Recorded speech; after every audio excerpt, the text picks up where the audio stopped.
It is your prisonplanet.tv memberships that fund so much of what we do here on this operation. And then we're more than happy for the TV show after it's aired live, then be leaked out onto the web to tens of millions of people. That's our goal.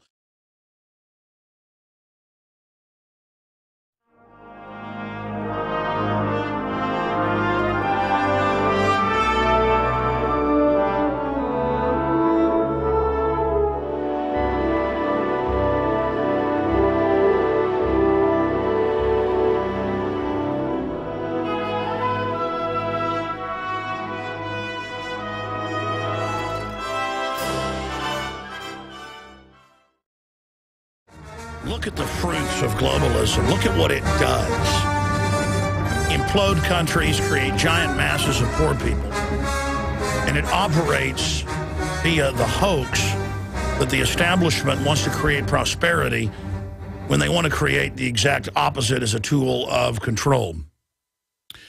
They are now talking about taking all of the money out of the people of Cyprus's bank accounts. And why shouldn't they? Why shouldn't foreign mega banks do something like that to back up their own losses in the bond market? Because they have a paramilitary police force there. That's just like a robber coming into the bank teller and saying, hands up, put the money in a bag if you want to live. And the globalists have set up Homeland Security, secret police apparatuses all over the world to be able to carry this program out against humanity. That's what's happening. And we sit here watching all of this come true in slow motion, then in medium motion, now in fast motion, and then it's speeding up to light speed right now. And I will tell you, and it's in the IMF World Bank document plans we've been warning you about for 12 years, or 11 years, since 2002, early 2002, that they do plan on doing this here.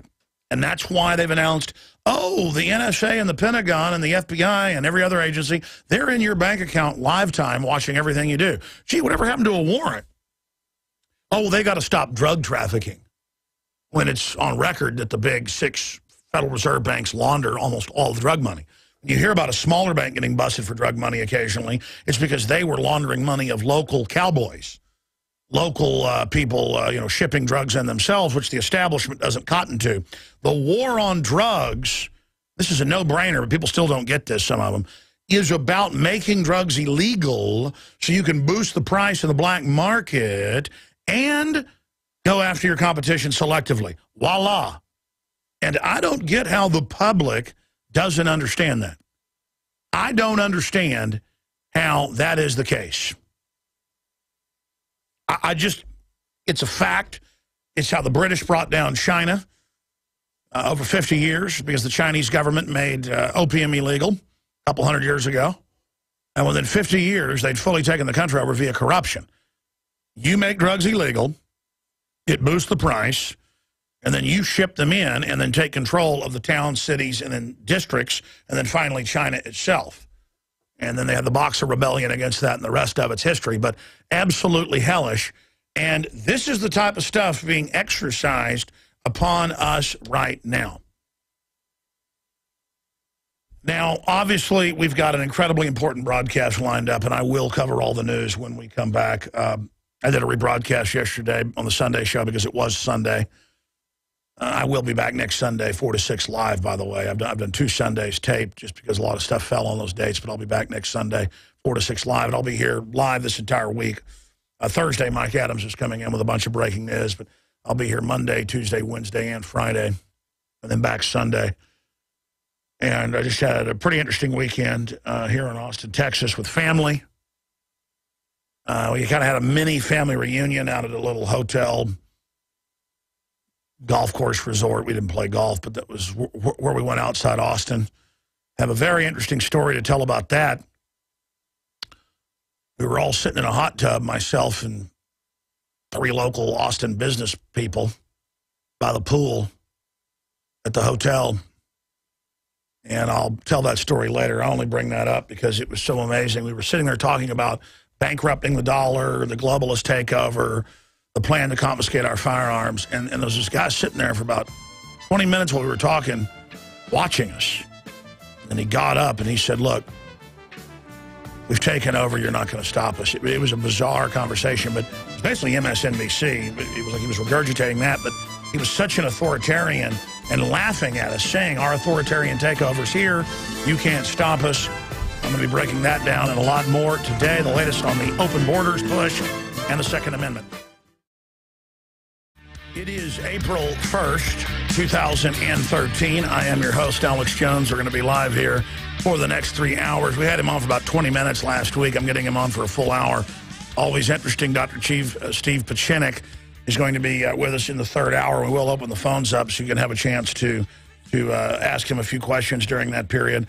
We're also going to have open phones in the first and second hour today, interspersed with the news and information. But here's what I want to say just out of the gates.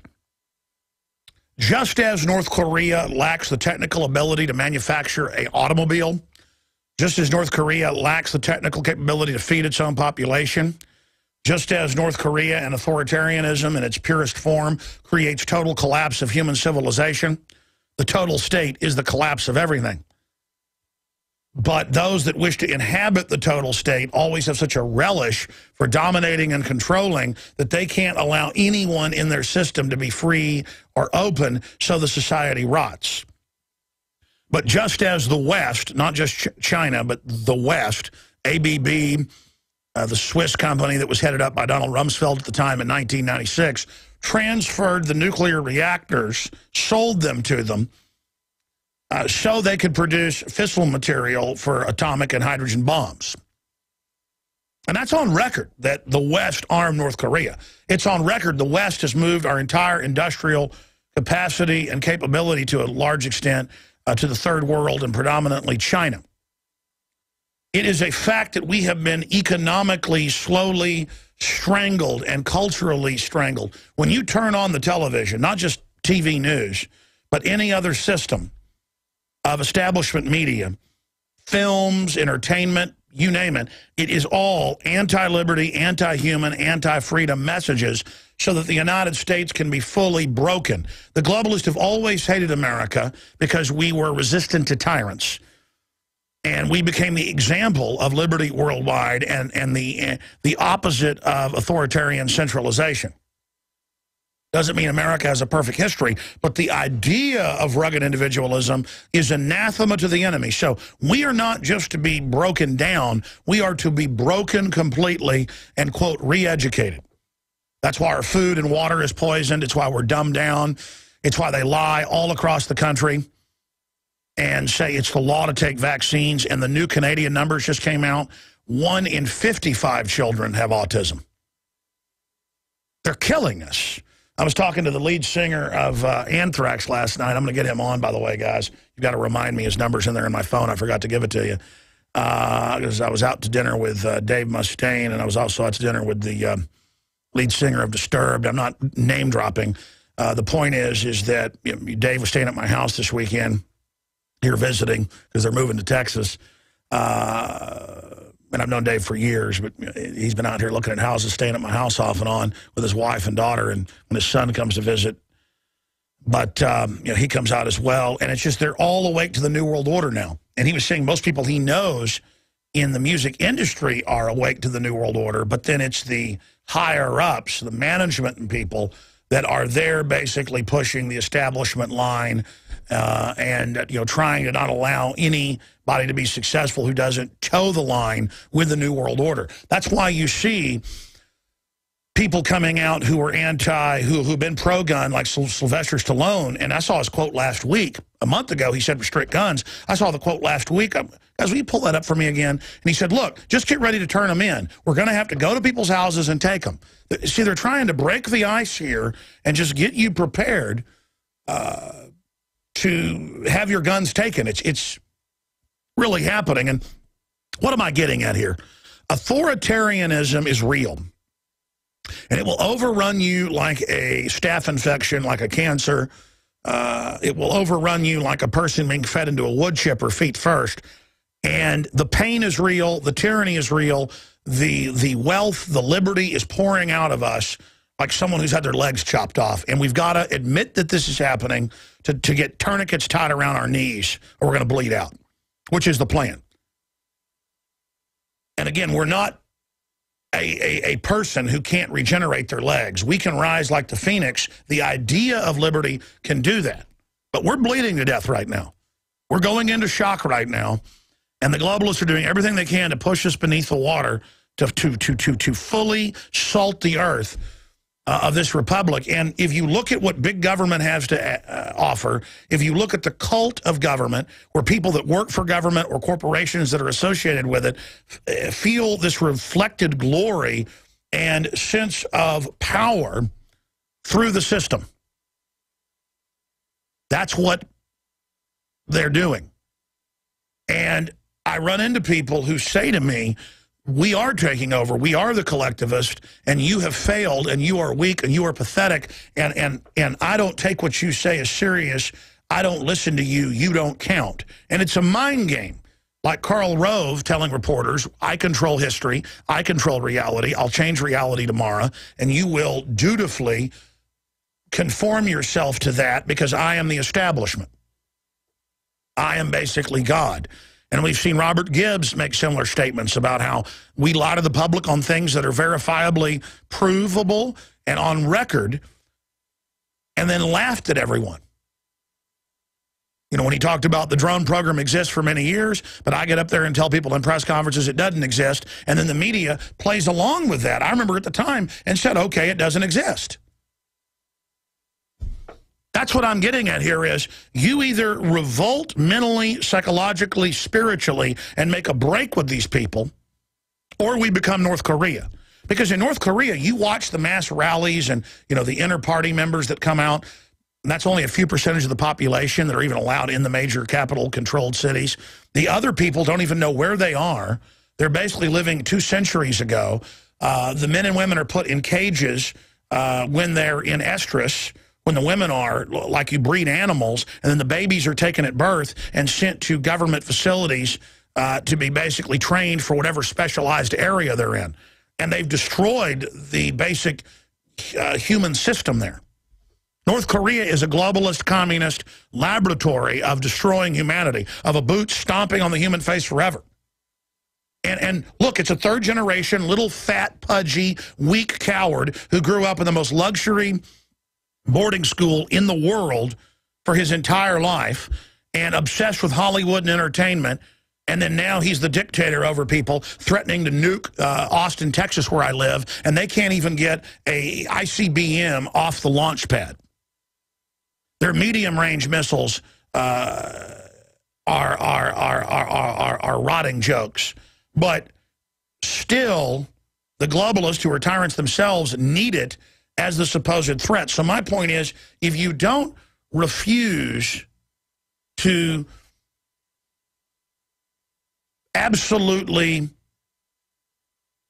break with these people, and if you don't refuse to buy any of their garbage and really hate them and disdain them and speak out against them continually, you will be dominated by a horde of locusts on power trips who are useful idiots who are in some type of mass mob zombie psychology to overrun free societies and dominate them. Listen, the establishment is going to take everything we've got because we have gotten in a broken position.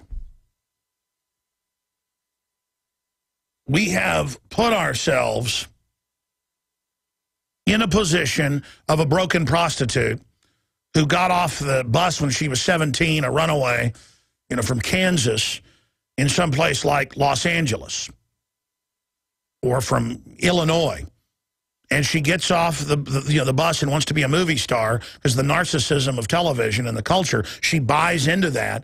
And she goes out to Hollywood, and 2 years later, she's been all used up with cigarette burns all over her, addicted to heroin because they addicted her to get control of her, and then she's just found dead in the back alley. America is just like that woman, just like that young girl. We buy into the culture, we buy into the Madison Avenue, we buy into the Hollywood, we buy into the Kim Kardashian, we buy into the fact that we're not whole unless we go to this undiscovered, grass is greener, Hollywood imaginary system. And all it is a weaponized construct really created by Edward Bernays about 90 years ago is when they really started setting it up as a Department of War program to not just take over America, but the world. And Bernays wrote books about it. There's countless books. I mean, that's a fact. It's always been a tool of propaganda. It's just that they couldn't sell their program as hardcore back then as they are now because people wouldn't buy into it. They had to do it by incremental moves. And now when you turn on the television, the ads, the news, the sitcoms, the dramas, all of it is high-tech propaganda selling you that if you'll sign on to globalism, if you'll sign on to turning your guns in and open borders and high taxes on the rich, really the middle class, to transfer the money offshore, that somehow the economy will get kick-started again. And instead, all we're doing is sticking our legs deeper down the wood chipper. I mean, look at this article that just went up at Infowars.com. World War Z scene changed to please Chinese censors. We've gone in 10 years from criticizing China with forced abortion and infanticide and suicide nets and Falun Gong to our media, from the new Red Dawn to the new World War Z, not even allowing, to show an outbreak starting in China. And I've read the book. That's how it starts. And it's all a big martial law conditioning program. It promotes world government. It promotes Marxism in the book. It says that the collectivist ultimate enemy is American gun owners who are exterminated, and they actually are thankful for the zombies killing the American people, the enemy of the UN, and the UN's the good guy. So again, this is a UN propaganda film. You got the communist Chinese government openly saying, take American people's guns, and then they now dictate what's in these propaganda films. Of course they do. It's global government. Okay, I'm going to get into the latest on the Second Amendment, the latest on total blanket amnesty and the North American Union's complete establishment. That's what this amnesty deal is. It will absolutely bankrupt the country and drive the wages down to nothing, which is the open goal of the UN and the globalists. But I want to say something here. I see things for what they are. From a historical perspective, if what was going on right now was happening 200 years ago, you would say America and the West has been conquered by a private combine. And that's what the British East India Company did. They conquered most of China, and they conquered India. And they were in control of India for close to 300 years. The British East India Company, it was also the Dutch East India Company, they basically merged later. But the point is, and that's the Queen of England and the Queen of the Netherlands as well, that's British Petroleum, Dutch Royal Shell today, is just part of it. And both of those families' wealth are national secrets. These are people that sat on top of the world imperial wealth. And so when we talk about world government, it's not the New World Order, it's the old world order. And they have conquered China. The U.S. government at the end of World War II, in 1949, put Mao Zedong into power. And the communist Chinese over there have made deals with literal slave factories. No environmental laws, no insurance, no regulations. The parents chain their children. You can type this in. Children in China chained to lamppost, where they may get one meal a day while their parents work up to 24 hours. And the little children sit there and go to the bathroom over the side of the curb in the dirt road, and they chain their children. I'm talking 3-year-olds, 4-year-olds, to poles. Now, as soon as they're 5 or 6, they're ready. Imagine they want to go work in a slave factory because that's better than being chained to a pole all day. You want to know why folks come here from China and work so hard and get, top of their class A pluses and all the rest of it? Because they've lived in literal hell. There it is, heartbreaking pictures of Chinese toddlers tied up all day because their parents can't afford childcare. Let's scroll down and show that. Okay? In fact, there's a famous photo from like 3 years ago that shows a road with a fence on it, a chain link cyclone fence, and there's hundreds of kids chained up. Okay? Now, you think when they put in Agenda 21 that basically makes it impossible for us to operate businesses here with inspectors, you know, on purpose, removing the authorization to build, say, a deck on your restaurant on South Congress. You spend $500,000 to build it. It's to total specs, and they come and withdraw it and order you to tear it apart. My lawyer, Eric Tabb, beat them locally for that local bar and restaurant. I mean, that's just an example. And it was the only time the city had been beaten in the last decade or something. It's about ruining you and making sure no one can operate in America or Europe or Canada or New Zealand or Australia unless they're insiders. If you're a big insider oil company, you can dump toxic waste right in the river. If you're General Electric, you don't have to even run a clean power plant, and your competition that's totally clean, they're shut down. This is all on record. You're a big globalist company, you're exempt from Obamacare. And they're hiring bureaucrats that hate our guts. They are imploding us. But this is what I'm trying to get at before we come back and really get into the big news. China now owns the majority of our supposed debt. But if you look at it, Americans have been signed on to over $600 trillion of the $1.5 quadrillion global that's not even our debt. So China owns most of the $16 trillion debt, or the largest piece, that Americans really do owe in the government. You notice government wants to bankrupt things as fast as possible because $16 trillion is not that much when you realize the faith and credit of this country that's still left. They're just telling you now all this debt is yours and then pointing at the welfare class as if they got us into this debt when the welfare class is a very small percentage of this, but I'm still against it because it's very dangerous and they now feel like they're part of the state. They've never done anything in their life. We pay their salaries. The welfare class, the governing class, all of them, but they don't care because they are on a power trip through government. So now every Hollywood movie doesn't just have to get Pentagon approval and all this other government approval at the highest levels. There's no law. That's just how it is. Now we have to get approval if there's any criticism. I mean, I've seen cases with Spider-Man and Batman and stuff where there's just one Chinese police officer is shown as corrupt, so they have to edit it. Imagine, the American people don't have any special interest working for us, but foreign communists that run giant death camps now control our media. We'll talk about it when we come back. Monday through Friday from 11 a.m. until 2 p.m. Central, we're here live. We have the InfoWars Nightly News. 7 o'clock Central every evening at InfoWarsNews.com and PrisonPlanet.tv. I mean, I'll just be honest with you. I am mourning our constitutional republic.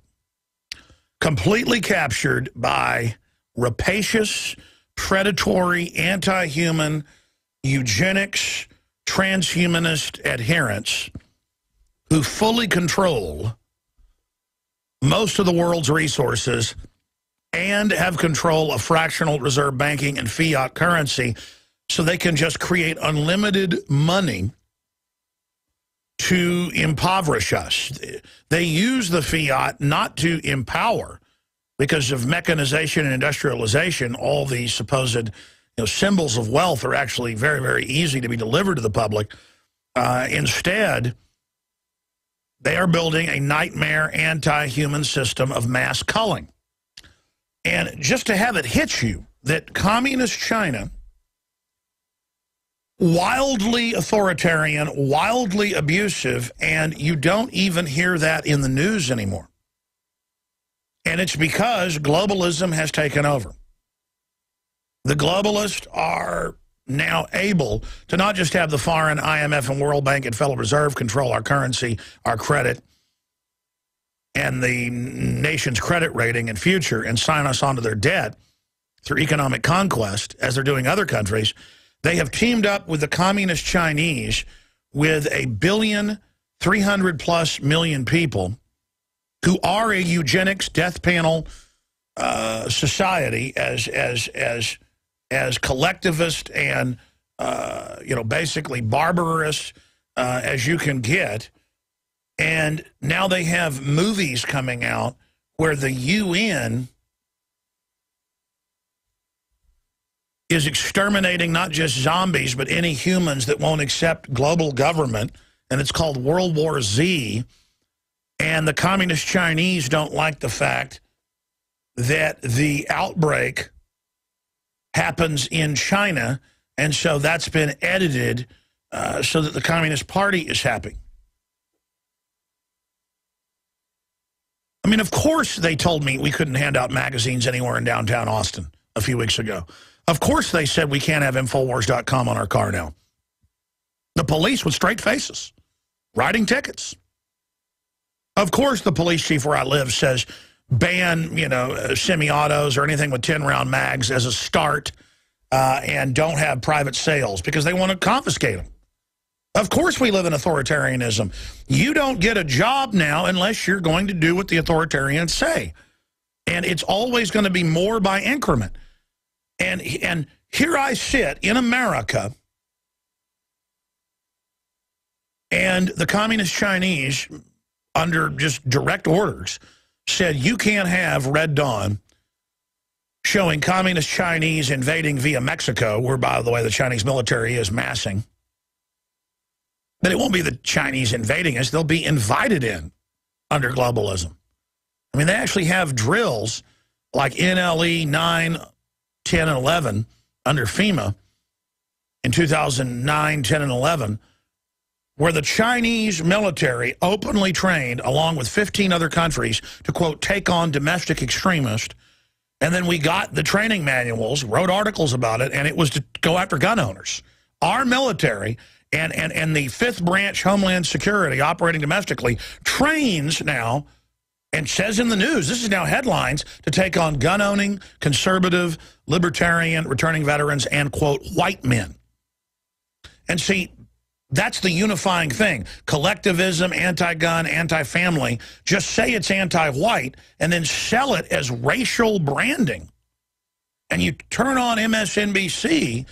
I mean, this is so over the top, ladies and gentlemen, I can't even believe it. And they say if you don't support everything the collectivists are doing, if you don't support banker bailouts, if you don't support turning your guns in, if you don't support total open borders, if you don't support massive tax increases, you are a racist. People say, well, I don't buy into that propaganda. It doesn't matter. They are selling it as politically correct to the minorities that are really the majority, that it is good, and they aren't good people if they don't dislike white people. I mean, this is open, organized, divide and conquer.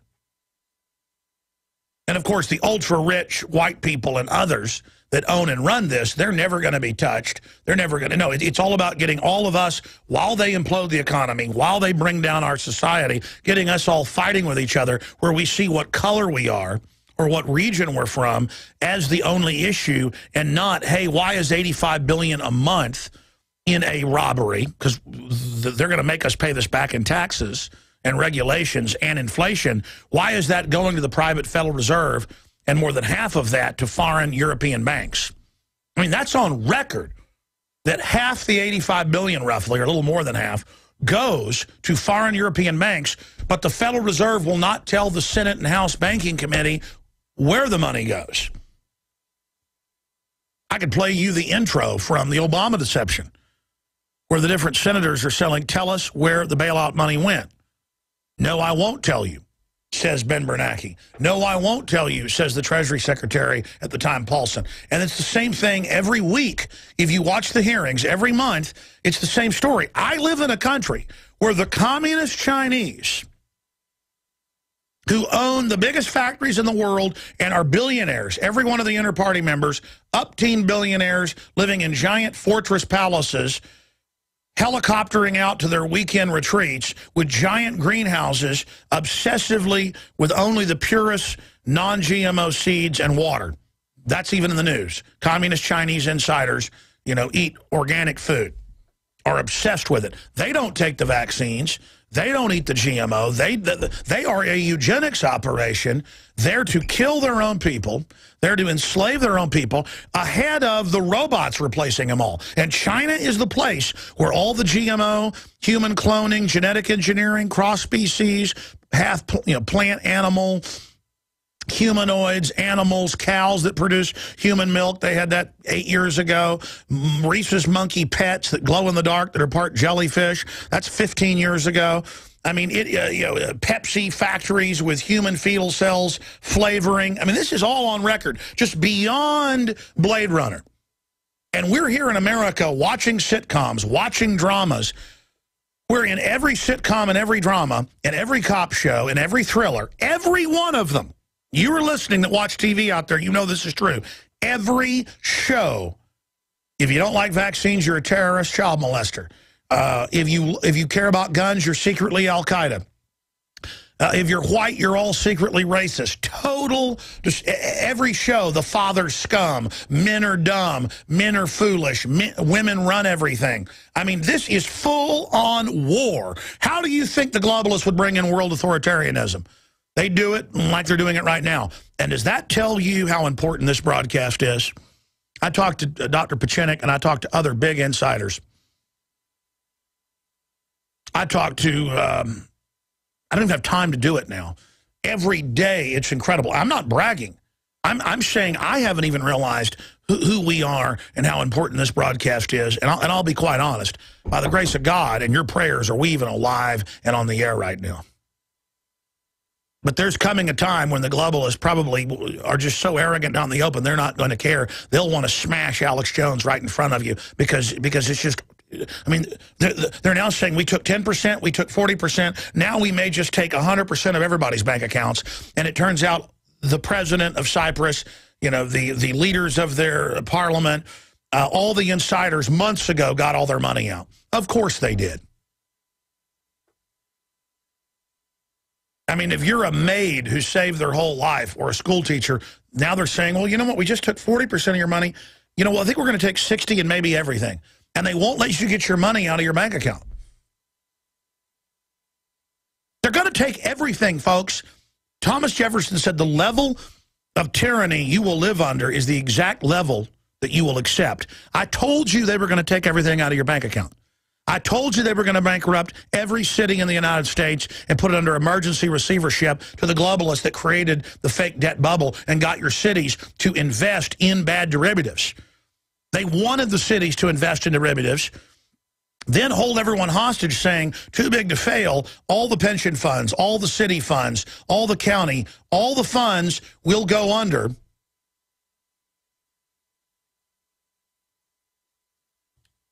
If you don't prop all of this up. And then you sign on to the 1.5 quadrillion globally. And then your cities go bankrupt anyways because it was designed to. They sold the cities, the counties, the cop pension funds, the firefighter pension funds. They sold everybody this stuff because they had to destroy you to make you dependent. There's so much wealth in a free society and a free market.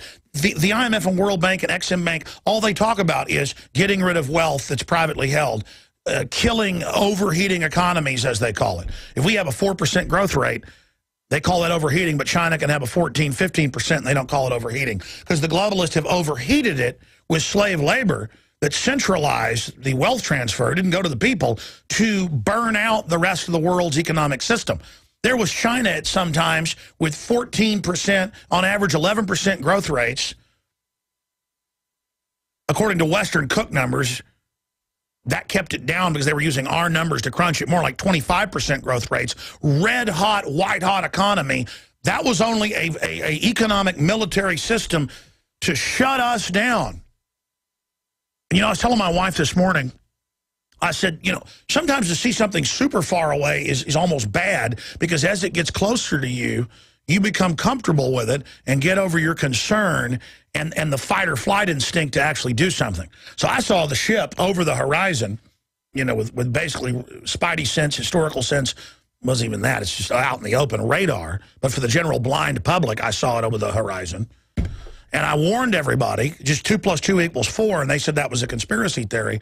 And now the New World Order ship is broadsiding us. We're on fire. But the public has gotten so comfortable with it. But even myself, I saw it coming 20 years ago. And so now it's here.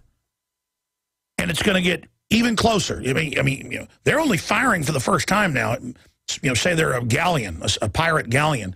They're only doing their first broadside right now, trying to take out our rudders and our main mast. They're going to come back around, rake the other side. We don't even know we're under attack. We're drooling, drunk on TV and culture on the deck. We've been psychologically warfared into just jellyfish, you know, spinelessness. Next, they're going to come up and throw tow cables on. And they're going to come on board, folks, and they're going to throw us all into the ocean. There's your daily analogy. And I'm looking across while they're, you know, reloading these big guns and the cannons are jumping in their tackle. And I can see their eyes now, and they are crazed with daggers in their teeth and sabers in their hands and pistols all loaded in their waistcoats. And I'm going, we got to do something. The communist Chinese now run our media. Homeland Security is openly saying Al-Qaeda is not the threat. It's white gun owners. I mean, it is just biblical what is preparing to unfold.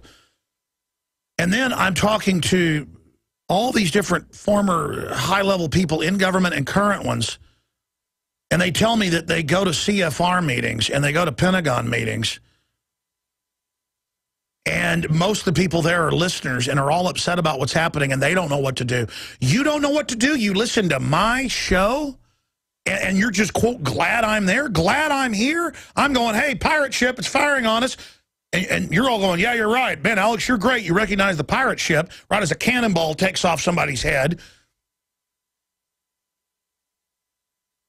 And it's because the public is so soft and so stupid, even people that want to do something. At this point, we've just got to dig in and try to salvage something. And just get the word out as fast as we can as things begin to implode so that people understand why all this is going to happen. But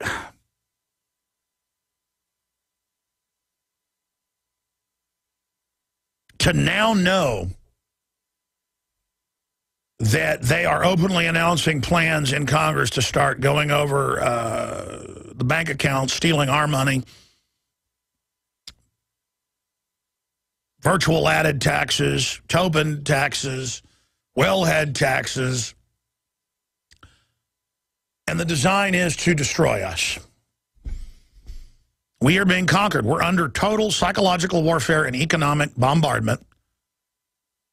The government has been shipping drugs in as fast as they could and distributing them since the 40s.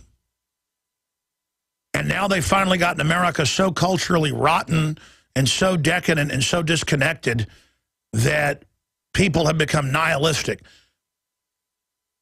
And, you know, say, well, then fine, let it all collapse, even though they don't know what it'll be like once it really collapses. There's this dazed, you know, joking attitude with some people out there that, you know, so what?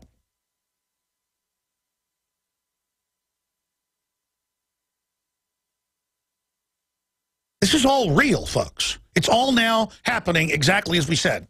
And I'm not pleased by that. It'd be like if I was up in the crow's nest and I said, you know, to use the ship analogy, you know, looks like a big galleon, the one that got stolen a year ago off of Hispaniola. Why, you know, by my eye, I've seen that ship before it was taken by pirates. Looks like Blackbeard's ship. And the pennant at the top looks black. I think I see white on it. I believe it's the Jolly Roger. Make sail. And they're like, what's make sail? And then now the pirate ship is right there with a big black flag. Skull and crossbones on it, man. Taking us down, hammering us hard. Hammering us hard.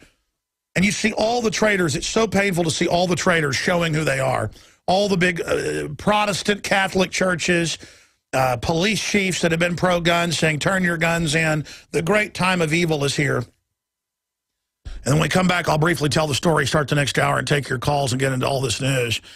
Again, I had family in town this weekend at kind of a small family reunion out at a little, you know, a resort outside Austin. And I went to that, and I was there about half the time because I had company at my house. And I just was in the hot tub, and all three of these guys were listeners. One guy was from Portland, Oregon, an engineer. The other two were businessmen. One was in construction. The other was another kind of business. I forget. We just had a discussion about how do we fix America? How do we wake folks up to the bankrupting, the banks stealing the money in Cyprus. And this guy gets out of the pool and looks at us and says, we're going to get you, and you can't stop us. It was just so creepy. Like it was a pirate right there. The natural thing to do. Man, these people are dangerous. They're dangerous, and they know. They know what they're doing. Talking about this is important. People say, well, give us solutions. We've talked about 10th Amendment nullification. We've talked about impeachment. We've talked about... bottom line, though, America has to wake up and realize that things are being destroyed by design and that we're being impoverished by design under a managed economy system.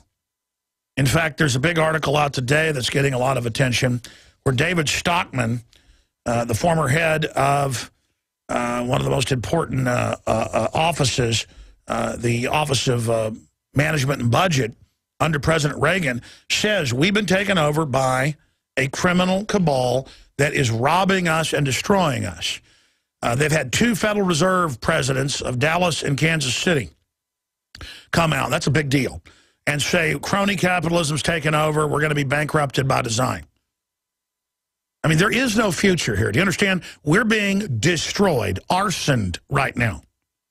And the communist Chinese drill, remember last year they had the Russians drilling to, quote, take on domestic extremists in Colorado. And I was reading the Denver Post, and people thought I was lying on air. And, hey, I don't blame you.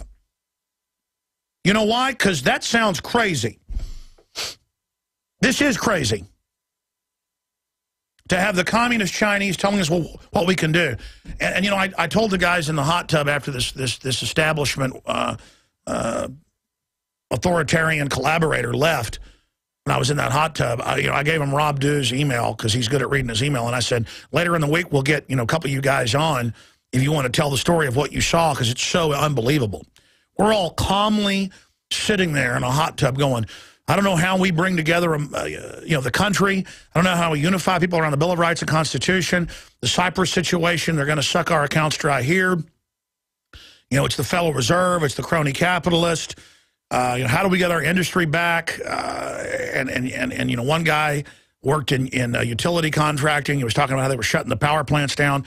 And it was all about saving America and unity. These guys were all successful. One was an electrical engineer. The other guys were successful in business. One guy, has a payroll of $250,000 a month. The other guy, paid $300,000, he was saying, in taxes to the feds last year. And we're sitting there in the hot tub. I'm watching my kids off running around and stuff at the pool. My wife's over there in the pool. And this guy gets in the tub, and I said, man, that guy's an authoritarian. The way, he was about 67 years old, he said he was, later when we talked to him. He had a baseball cap on, and he was sitting there very elitist. And I was talking about China and the suicide nets and the mass extermination. And he goes, hey, China's doing a great job. It's not a problem. Have you read this professor's book? And, we're bringing in globalism to end the violence. Of course, there'll be some problems on the road to it. And I was like, whoa, you mean Fabian socialism? To bring in the world government, there'll be violence, but after it'll all be fixed. And he didn't know who I was, or he said he didn't. And he gets out of the hot tub and he leans over and he goes, the age of the white man is over. We're taking over. The demographics have changed, and we're going to get everything. We're going to get, your guns, everything. And he said, you've lost. And we're like, we've lost. We're talking about mega banks draining everybody's accounts. We want to build productivity and that. And because it was, 4 white guys in the hot tub.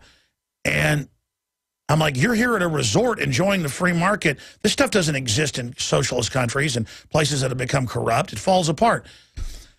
And he said, like I said, what you say doesn't matter. We control things now. We control the narrative. And I went, what do you do? And he goes, I'm a government scientist in viruses. And he smiles, and I go, oh, my God, you think there's too many people. And he's like, you bet there is. And I went, oh, my gosh.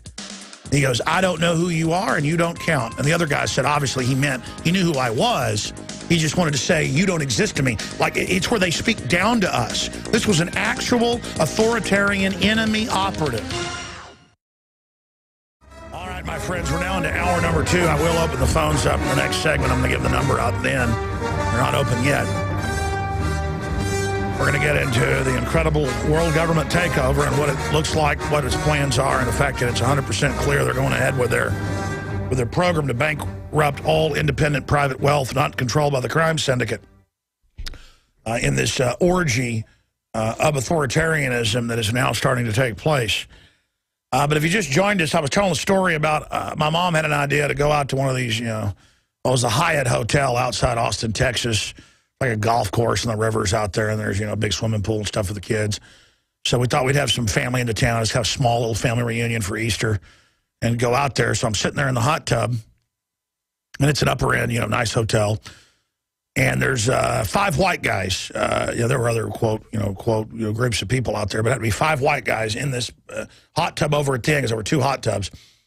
And we're sitting there talking about how, the globalists are shutting down America, how both parties are corrupt, about how, crony capitalists are able to use government to shut down their competition, how they're trying to bankrupt us by design. So it was really a serious, heartfelt discussion. One guy's like, man, let's talk about the Rangers, because I hadn't brought it up. These guys were listeners. A couple of them had heard of me, but a couple were hardcore listeners. And another guy gets in the hot tub and is listening. And this wasn't like that evil Obama, these bad minorities. It was not even a discussion about that. But a white guy gets in there, looked like about retirement age. He said he was 67 later. He said the age of white men is over. You'll all, won't be here soon. And one guy said, well, how old are you? And he goes, 67. He goes, we got 9 years on me. It was, but the whole point was we were having a heartfelt, the globalists are going to bankrupt us, and they're working with China to leverage things out, and the poor Chinese people. Yeah, did you hear about this and that?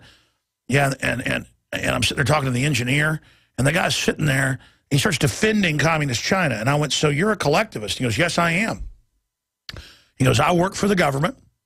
I work in pure research and viruses. And we go, so we pay your salary. And he goes, it doesn't matter. And he goes, we're taking over. And he gets out of the hot tub. We're being real nice to him. We thought he was joking. And he stands there for like 20 minutes, pointing his finger at us with the most ridiculous. It'd be like a 5-year-old kid going to WWF or WWE wrestling and standing by one of the, fake, muscle guys.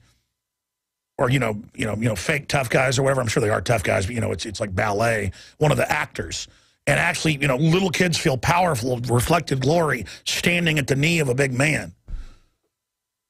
I mean, I've seen my son, I guess he's healthy, so he admires his father. Because we don't let him watch mainstream television. He disdained me, because that's the message. He feels strong when he's around me. But it was just watching, like, yes, I'm an authoritarian, a collectivist, and yes, the state's taking over, and you individualists will be defeated. And he was laughing with, like, really evil pleasure. This was like a movie. And all these serious guys that have all these employees and are smart, and they're going, I employ a lot of people. Obamacare raised taxes on people's payroll. One guy, and he's like, oh, whatever. He goes, yeah, that's all part of the takeover. It'll be different once you've been dealt with. And, like, one guy starts going, why don't you just get out of here then? And the guy's like, you bet I will. Enjoy your time. And it was like he was like an anti-white racist who was a white guy. And again, it's like a football team.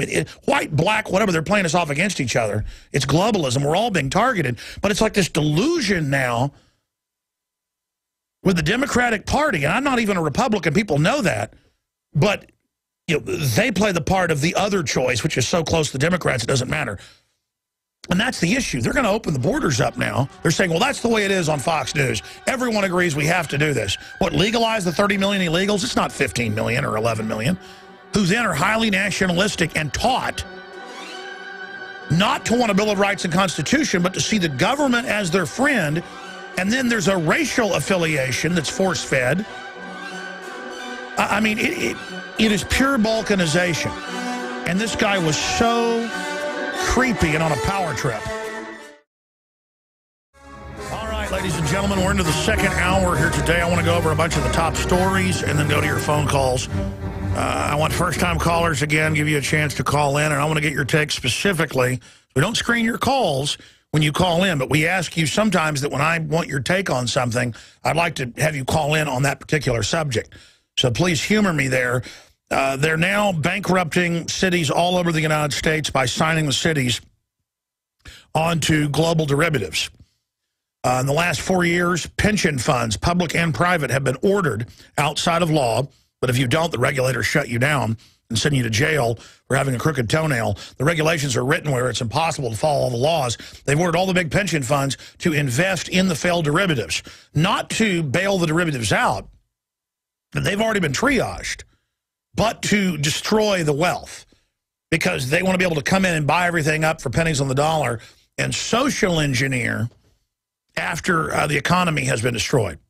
Because remember, the globalists are exempt from all of their own regulations. So I'd like to get your take on this as they announce that they are going to, quote, federalize the pension funds all over the world, including in the United States, when they announce all these new taxes that they already have in place, but they're going to expand them on after-tax money, investments, that they're going to ratchet that up.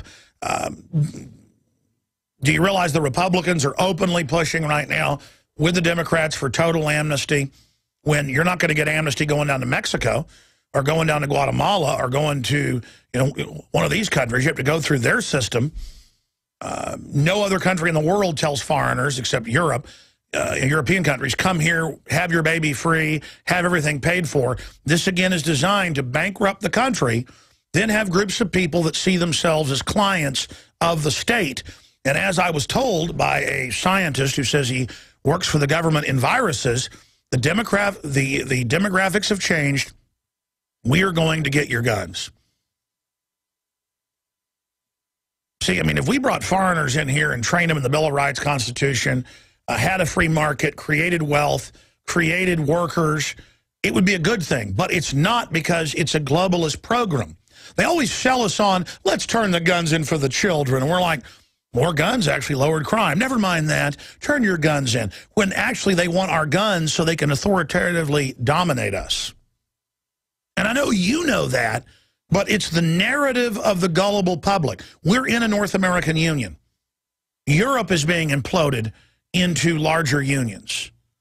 The sovereignty is being removed. We are being conquered. And I want to get your take on this.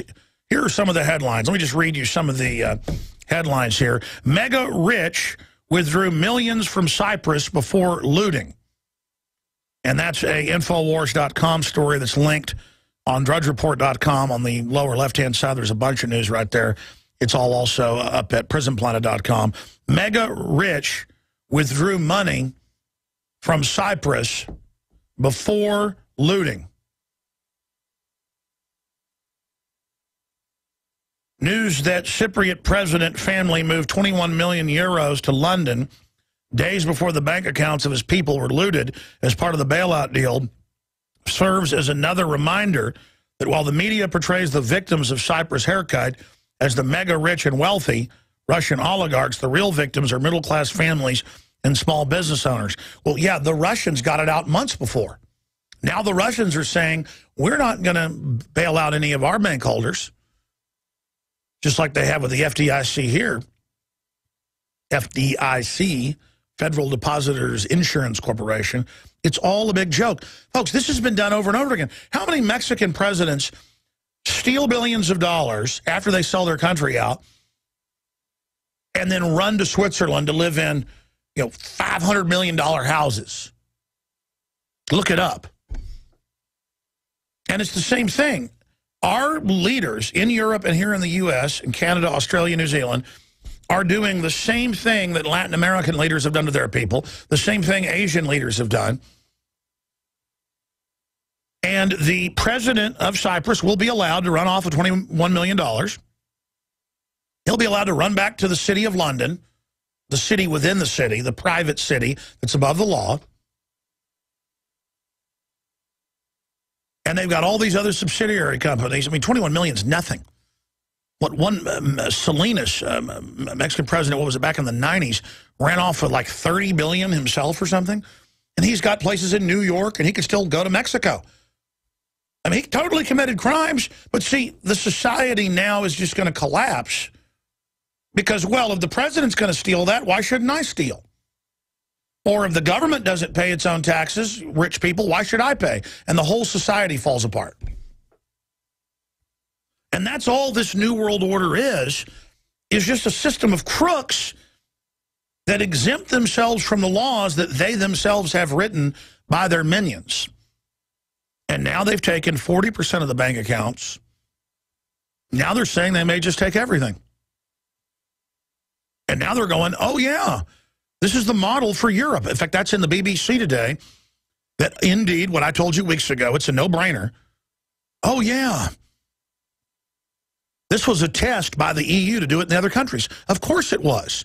And they sent in British troops and British mercenaries to guard the banks while they keep them shut down and extract everybody's money. And they've all got it psychological warfare actuaried out, where they let them get 300 euros a day when the banks are open, which is not most of the time. It'll be closed a week, then open a day, and then there's actual guys with machine guns in there. They're there robbing you. Imagine the guns pointed out of the tellers boxes. It's a reverse bank robbery. And that's actually how most bank robberies happen. And then they're going to go to Spain and Italy and Portugal and France and all the other countries, and then they'll go to Germany, and then they'll run up the line into Northern Europe. And then they're going to rob England, and then they're going to rob Canada and the United States, New Zealand, Australia. And you have to understand, they're going to take everything you've got. That's what Homeland Security's for. I kept telling you, Homeland Security is there to take your pension funds. And they know, folks, that veterans, a lot of people that served 25 years. Oh, yeah, there it is. Cyprus crisis. Limit on bank withdrawals to last about a month. Yeah, that's out of London Guardian until all your money's gone. And they've got armed police, armed British mercenaries, because, again, Britain's at the heart of this New World Order, and they're going to take everything. And again, you read the ADL, Southern Poverty Law Center, they've got similar groups in Europe. If you even talk about a bank-run world government and a banking plan to implode the world economy and a banking plan to establish world government, because we're just following their own official plans, the ADL, Southern Poverty Law Center, New York Times come out and say, it doesn't exist, you're insane. And, of course, that's a military tactic to tell you none of this exists. Let me just go over some more of these headlines. Toll-free number to join us, 800-259-9231. 800-259-9231. Mega rich withdraw money from Cyprus before looting. Let's just go through these headlines quickly here. Well, of course, the mega rich did that. Here's another one. California bankruptcies report warns more cities at risk of going under. At risk, they were all signed on to derivatives to steal your money. Because you're gullible chumps, they think. They think you're so weak.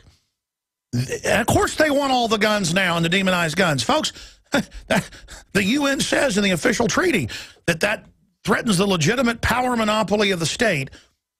A power monopoly is called a dictatorship for you to have a gun. They're not just going to take the guns. And see, there's all these cowards that even if they lose their bank accounts in their future, they don't care. They're going to run to the government and worship it because they have Stockholm Syndrome. They're cowards, folks. They're so cowardly, they don't want to admit this. And they get off on you being disarmed and then the state only being armed. And they literally go up, I've seen them, and grovel to police, grovel to government. This is what it looks like to be a fallen joke of a people.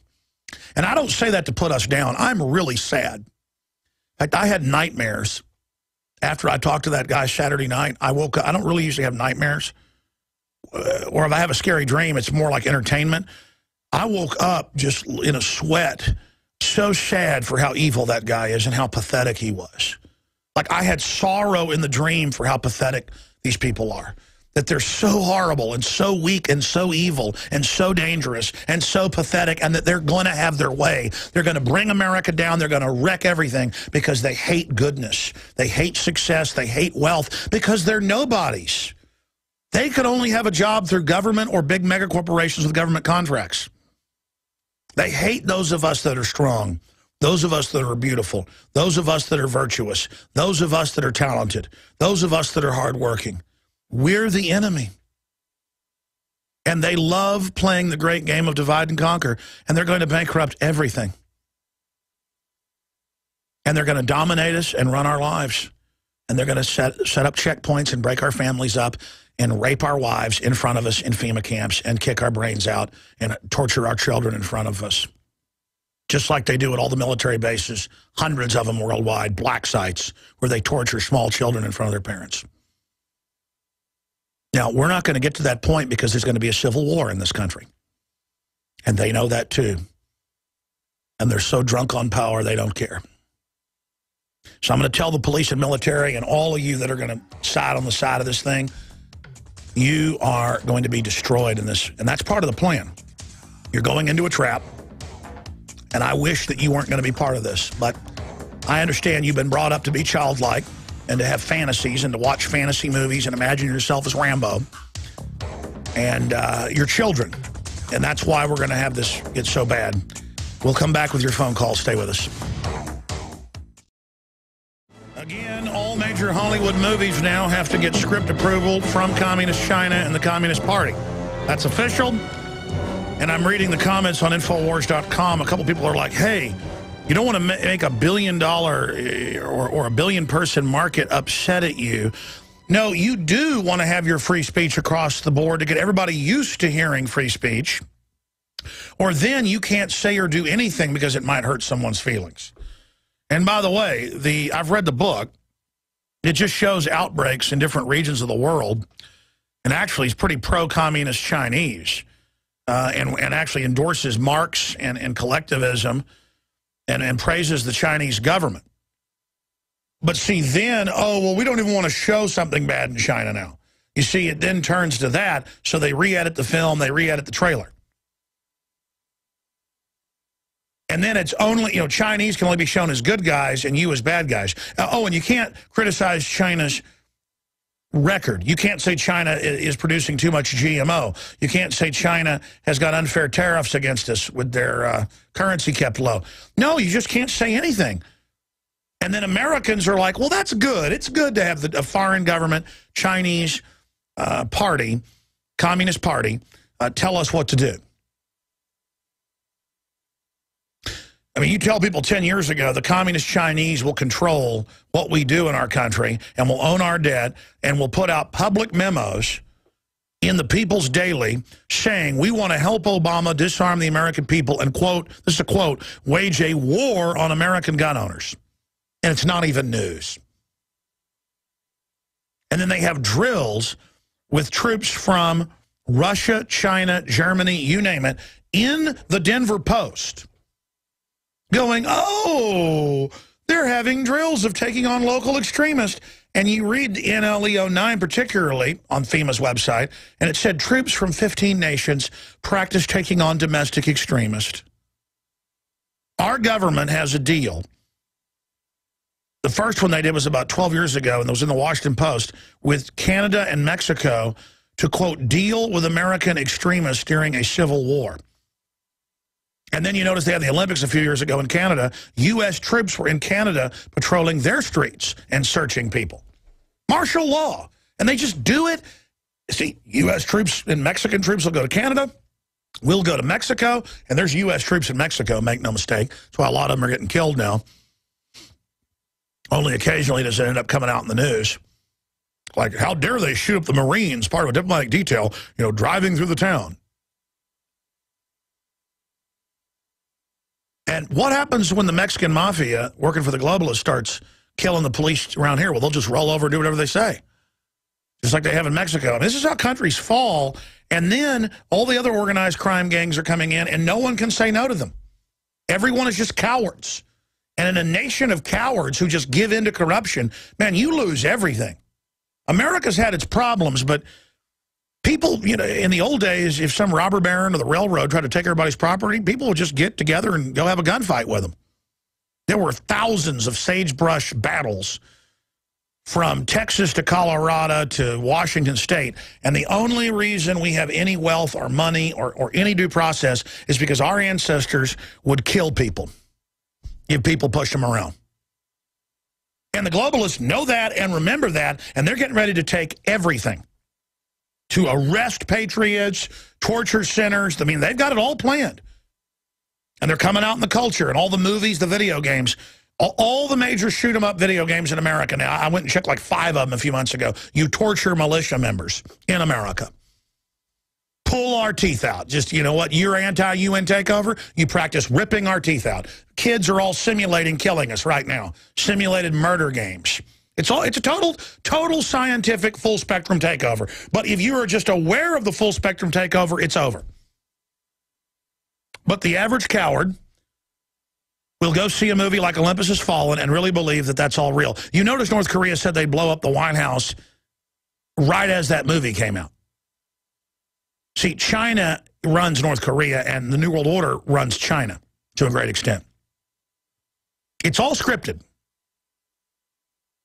You know, they may nuke something. I mean, you don't know what script they'll follow.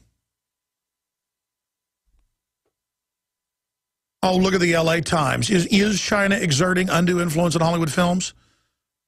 I don't know. Does Smokey the Bear, you know, use the bathroom in the woods? I mean, it's just ridiculous, man. All right, I said I'd go to your calls, and I will. This is so horrible, and I'm not trying to, you know, I have trouble even doing this radio show right now, okay? I mean, it's just over the top, folks, and if you'll put up with this, it's over. It's over. Okay, you're seeing the takeover of America. I mean, what does David Stockman, the former head of the Office of Management and Budget for the federal government, say? We have been lied to, robbed, and misled. There has been a criminal takeover of America. All right, I said I'd go to your phone calls, and we are. Just look at these headlines. Mega rich withdrew money from Cyprus before looting, but then they sold it. They were going to take the mega richest people's money. They always use this whole social class warfare infighting, and it's always the ultra rich that are totally cold-blooded robbing the middle class. It's just, it's all, and the poor never figure this out. They figured it out in America, so we got wealthy and powerful. Everywhere else, poor people say, take the rich guy's money, and that's somebody that makes $5 more than them a month. And then you destroy the engine of the money-making, and it all falls apart. Cyprus president family transferred tens of millions to London days before deposits were taken. President of Cyprus says country was a Euro experiment. And they're planning to do it all over the European Union. And that's been their plan since 2002. Bankster squad. What's happening in Cyprus has put terror into the hearts of all who live under the unaccountable rule of politician bankers. That's out of the Winnipeg Sun. Absolutely. We live under a global government run by private bankers. And what are the police taught by the Southern Poverty Law Center and ADL? If someone says the Federal Reserve is private, they are a terrorist. They're publicly private, folks. They think the cops are so dumb, they tell them it isn't. By the way, do we have that clip that we're all slaves to the bankers? Yeah, we're going to play that then in a moment. Continuing, Department of Homeland Security can seize gold, silver, guns in safety deposit boxes. Investment Watch reports that, yeah, the feds are announcing we'll just take anything we want. That's why cops will pull $4,000 out of an old lady's purse if they have it, saying prove it isn't drug money. I mean, there's just no due process. It's all gone. Due process will now completely be gone. And don't worry, cops, you're going to have your stuff taken too. That's the good part about evil. Everybody's going to get a special amount of it. Okay, everybody gets to share in this curse. Here they are last year saying, aren't we all just slaves to the bankers? Here it is. Now, the question is, do we all work for central bankers? That's what I want to address tonight. Is this global governance at last? Is it one world, the central bank? All right. Well, of course, the clip doesn't play. When does it? All right. We'll go to YouTube, or I will. Just like bankers declare they've enslaved the world. It's on YouTube. It's where it's always been. There's a full clip. And we'll get that clip, and we'll play that clip on air for everybody.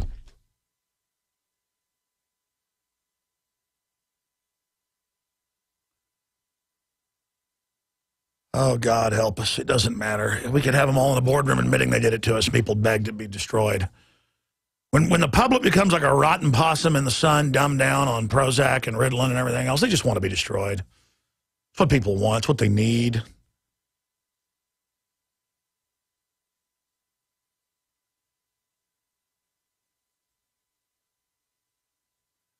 Let's go to Woody in Washington. Woody, you're on the air. Go ahead. Yeah, hi, Alex. Thanks for having me on. I just wanted to make a note. Bob Chapman, before he passed away, talked about how the sovereign debt crisis in Europe would give the central bank, European Central Bank, more control and more influence in taking over countries.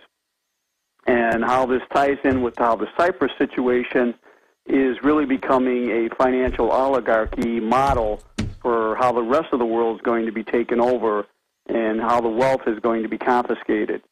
And people don't realize that once you set a precedent, how that just magnifies and grows like a metastasized cancer. And Bob Chapman, who I think was a common man genius, saw that coming. I hear you, man. I hear you. Where do you think it's all going?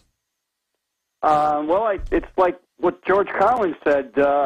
When your neighbor loses their job and their house and their car, it's a recession. And when you lose your job and your house and your car, it's a depression. So until... I mean, you know the public on average is now brain damaged. That's major studies. There's early onset of Alzheimer's because of all the TV watching. The average person is in a trance now. I mean, we're done. We're done. The public doesn't talk. They're in trances. They watch TV shows where people that are awake are terrorists all day.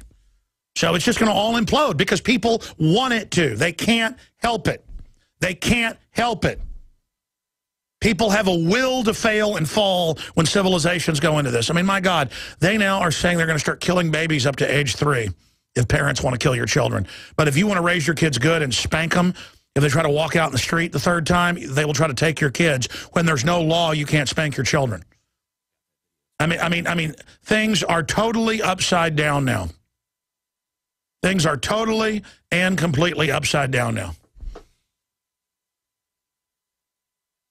Enlighten people about that. Man, I'm trying my best, Woody. I appreciate it. They say they grabbed the clip off YouTube again. I want to watch it before we play it. Oh, we actually did find it in our computer. Yeah, when I saw that clip earlier, I said, that's not the clip. Because that's from some weird nightly news thing they had with a box around it. Yeah, the original clip's 4.5 minutes long. It's the whole deal of them saying we're all slaves. And just introduce, but simultaneously, this doesn't exist on CNBC. Okay, let's try to roll it this time. Here it is. I think that right now the question is, do we all work for central bankers? That's what I want to address to our guest tonight. Is this global governance at last? Is it one world, the central bankers in charge? Jim Urio, you say we've got some downside here, a correction in the markets. Fine. But aren't we all just living and dying for what the central banks do? Aren't we all just counting on the fact that there's a Bernanke put and that we won't go any lower than, say, 5% down from here? Of course we are, because if we look at the economic data, there's nothing to get excited about in that. So that's enough. It goes on for like 4 more minutes. We've played it over and over again. I just want to remind people that. And so cops are listening right now. If you want to know who's taken over America, Southern Poverty Law Center, ADL, other groups, you're openly paid by foreign banks and consortiums, big tax-free foundations, hundreds of millions a year, handed out to these different groups. They say none of that exists. There is no global governance, even though it's all being announced. There are no foreign banks. So how can we stop the foreign takeover of America where there's a consortium of globalists with the communist Chinese at the core who make 7-year-olds work 18 hours a day till their fingers bleed in slave camps? How do you think you're going to compete against that? And now the horrible authoritarians that run North Korea, China does, and that run those people now run and get script approval and final cut approval. Final cut approval of films. Let me tell you how final cut approval works. I have been around when a major director says, okay, I'll tell you right now, Richard Linklater, A Scanner Darkly that I consulted on. It's got Keanu Reeves in it, Woody Harrelson, you name it. I'm in the film, but my main role was consulting on it with Tommy Pilata, who's a great producer and a great mind. Worked for Microsoft, you name it, in some incredible areas. I need to get him on. He won't talk about it, though. He certainly knows this show's for real. I'll put it to you that way. That was written in the 70s, but they kind of updated some of it. And was it Warner Brothers put that out? Yeah. Fox put out the other Linklater film I'm in. Fox Searchlight. This was Warner Brothers. Guys, just because it's memory and I'm kind of dingy today, I'm so depressed over everything that's going on, I can hardly even talk, and I won't shut up and take calls. Type in A Scanner Darkly. I think it was Warner Brothers. I'm going from memory. But the point is, they said, we don't like the fact that a cop blows somebody's head off at a road stop, and we want it cut. But you've got final cut in your, if he brings the film in on time and on budget, you got your final cut. It's not like Rick Linklater. Yeah, it's Warner Brothers. I knew that. I just wanted to double check from memory. And they told him, take that out.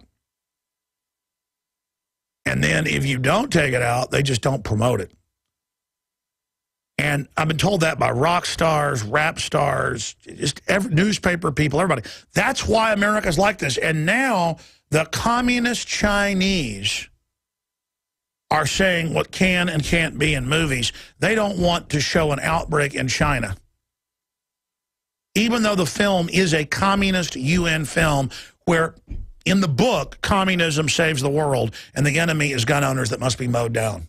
I did a review of it. And our article is up at Infowars.com right now. World War Z scene changed to please Chinese censors. Mega rich withdraw money from Cyprus before looting. Cyprus parliament president says no future. Calls for Iceland solution. Yeah, it's not, most of it's not their debt. Just say you're not signed on to it. But you won't because they've got paramilitary there. The military's there to steal everything you got.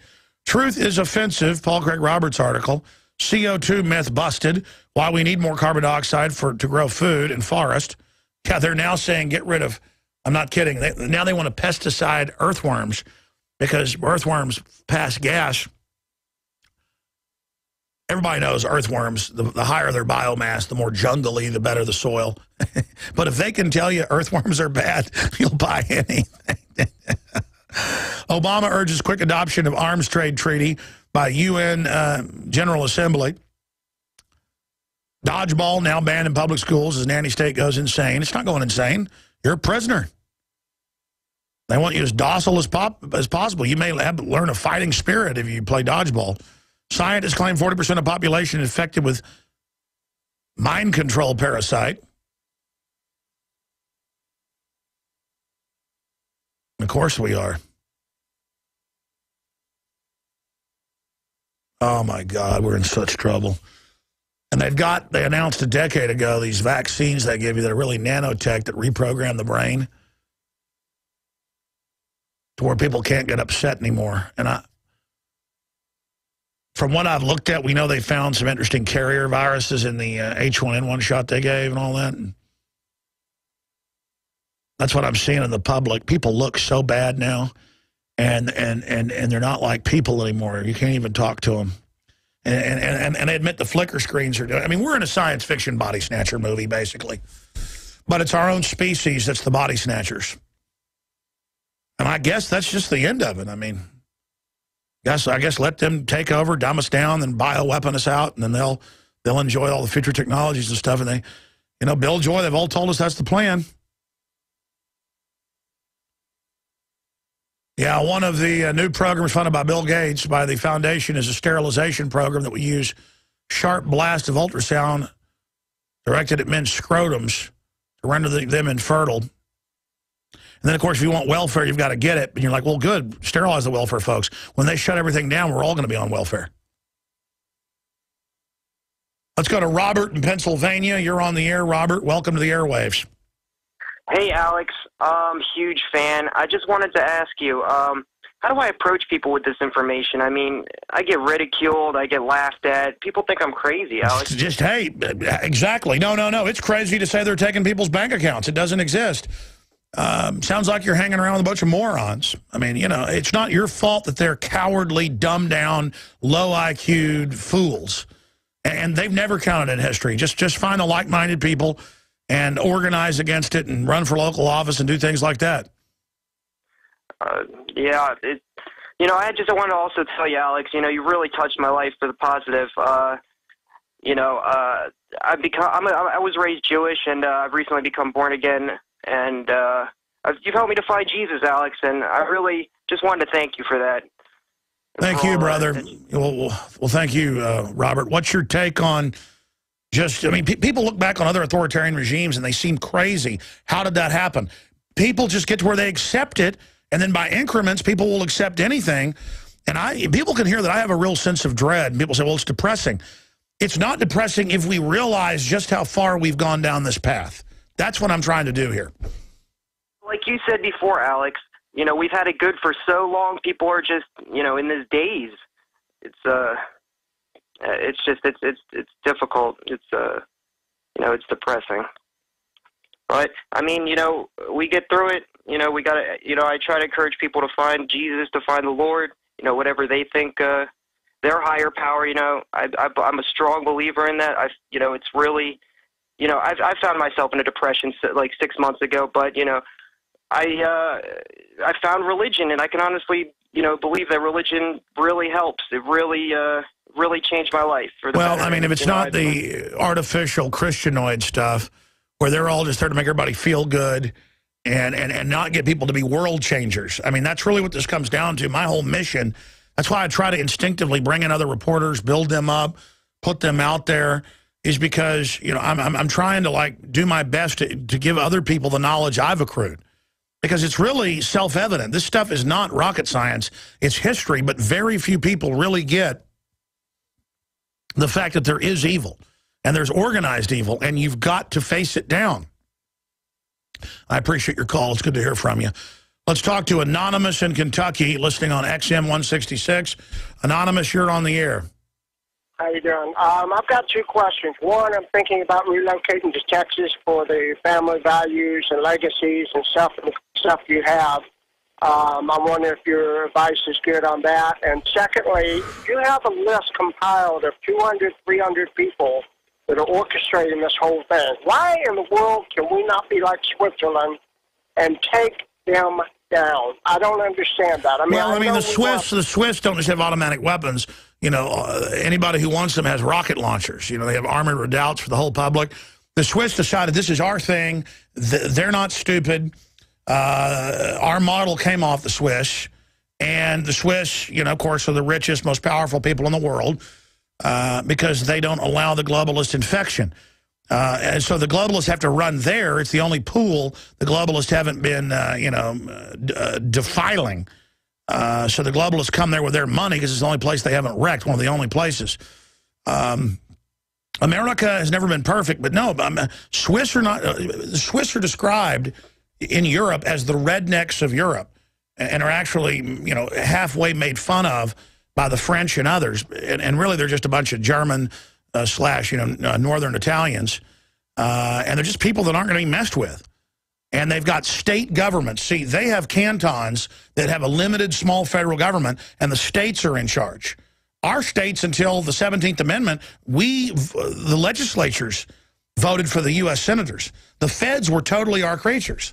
We have an imperial government now, and we allowed it, so we're in deep trouble. And now the criminals have just gotten away with more and more to where now they can get away with anything. So, I mean, does that answer your question? Yeah, to a degree, but we've got people like, you've got people like that I admire, like Ron Paul, Ted Cruz, and all these other people are starting to stand up. If they don't get physically eliminated by some means or whatever, why is it more people can't follow that example? I'll tell you what, stay there. I'm going to come back and talk to you about this. This is super important. Don't hang up, Anonymous. We'll be back with more of your calls. Stay with us. All right, I'll continue with your calls, going back to Anonymous in Kentucky. But here's the issue. They run these giant hoaxes like everybody knows America should take anybody from any country and give them free welfare and pay for their kids to be born there, and that America's bad and that guns are bad. America has decided they want collectivism. America has decided that they love Obama, and then people that are losers, who want to feel like they're winners, they sign on to something so that they have an extension of feeling like they're part of something. And folks, that's what being a sports fan's all about. And I'm not saying it's bad to like a team or enjoy that in your off time, but that then becomes unbalanced and becomes your whole world. And so Republicans would support Bush and any evil he was involved in because that was their guy, and they felt powerful through him by extension. And it's the same thing with Democrats now. They're saying on Fox News, I was watching it this morning, with Dave Mustaine sitting in my living room. He's flying back today, back to California. And we're sitting there watching, and they're like, well, Republican leadership say now's the time for amnesty, and this is a good immigration deal. They won't let anybody see the details right now, but you know, everybody's behind it, and that's just the way it is. So you create a bandwagon effect. And so it's the idea of that's just the way it is. And so, oh, that's just the way it is. Everybody's going to turn their guns in. Oh, boy, I tell you, everybody really feels good getting free health care in Obamacare, which actually doubles your premiums the first year and doesn't give anybody free health care unless they walk into the emergency room, which citizens get turned away, but illegals don't, because that's part of a government-client deal to try to bring the third world to America. It's all extremely cold-blooded, and it's all happening right now. I mean, look at these articles here where they came out a month ago, and they said, oh, yeah, the government's looking at all your bank accounts without warrants, so's the Department of Defense, and they're sharing it with other agencies. That's just the way it is. They're tracking everybody, figuring out what they're going to steal. And they're going to do it if you let them. And, folks, if they come and say we're taking 10% on everybody's bank account in America, all the globalists like Mitt Romney and people, they're all offshore. They're exempt. They'll get up and support it. Obama will support it. This happens or we'll lose all the 401ks. And we'll lose all the pensions, and most people go, I guess take it out of mine so I keep my other 90%. And then a year later, they'll take another 20. And then you'll put up with that, then they'll take 100%. Because you will. They're lawless. And it's because you're going along with them. It's because you're acting gullible. It's because you're a pushover.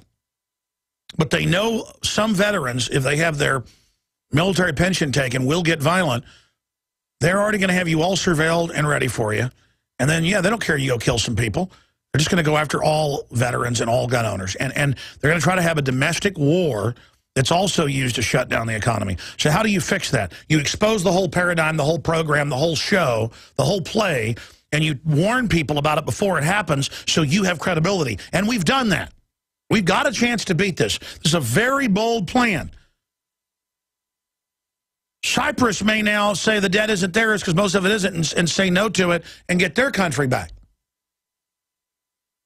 We can do what the people did in Iceland as well.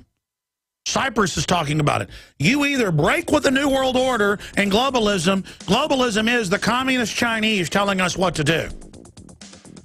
Somebody would have told you 20 years ago that the communist Chinese would be dictating movies, couldn't even have anything mildly against the Communist Party. I mean, that puts us under the Communist Party China. But that's so over the top, people can't believe it. Even though it's real and admitted, we are now under the New World Order Communist Party with bankers exempt from it above us.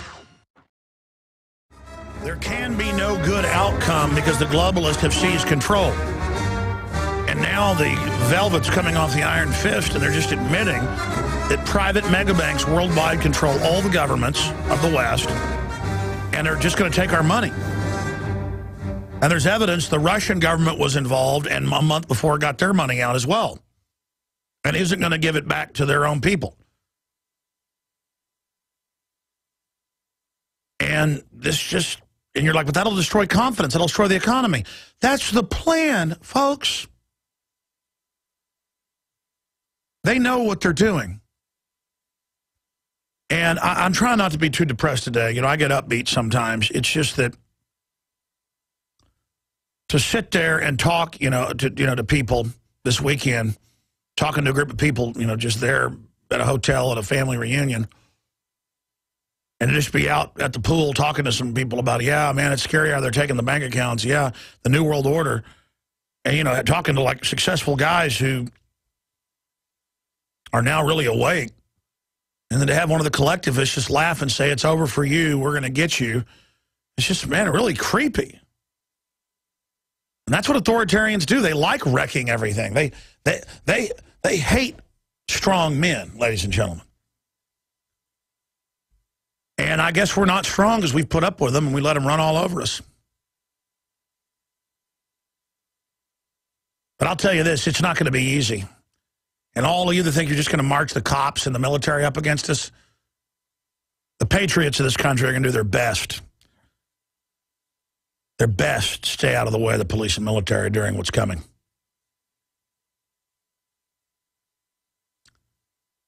We need to do our best to get the military and police to realize what's happened, and that not to join the American people, just to join common sense. I mean, this is so over the top what's happening. It shouldn't be happening. But history repeats itself. I mean, it shouldn't repeat itself. And it's getting close now, folks. I'm really freaked out. It's moving so quick. I want to believe Joel Skousen and people, you know, there's 5-10 years off. But we've held them back. They're about 10 years behind. Anonymous in Kentucky, does this, answer your question of why things are like this? We've got a bandwagon, peer pressure-driven, junior high mentality country where the average man associates their tribalness with a football team or a baseball team or a hockey team and just kind of waddles around and, you know, might flip somebody off at a red light. That's as manly as they get. And a man obviously is informed about geopolitical issues if the information's available. You know, the dreams of our poor ancestors were to know how to read and write and be free and have a renaissance. Now all the evidence is at our fingertips, but, you know, people are just too lazy. They don't respect themselves. They don't imagine that they can put up a fight. A lot of the public's so pathetic. You know, even people that are awake think this show couldn't be real because there couldn't be any real opposition. People just don't respect themselves. Anything else you want to add, sir? Yeah, I do. I, for one, well, my earlier question about wanting to move to Texas for the family values and things that well, Texas isn't perfect by any stretch of the imagination, but it is one of the better states. Right.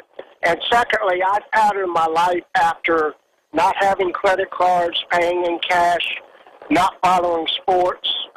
You know, I've got I was born that way, but, you know, it's just, I've gone around in public and gone to, you know, like truck stops and whatnot, seen military people and asked them, you know, are you planning on arresting me or shooting me? And they go, why? And I say, because, you know, the LA Times says I'm a terrorist. And they just kind of laugh at me like that's ridiculous. Yeah, well, those are low-level compartmentalized people, probably highest-level sergeant. Go talk to an Army War College general, and they'll freak out on you.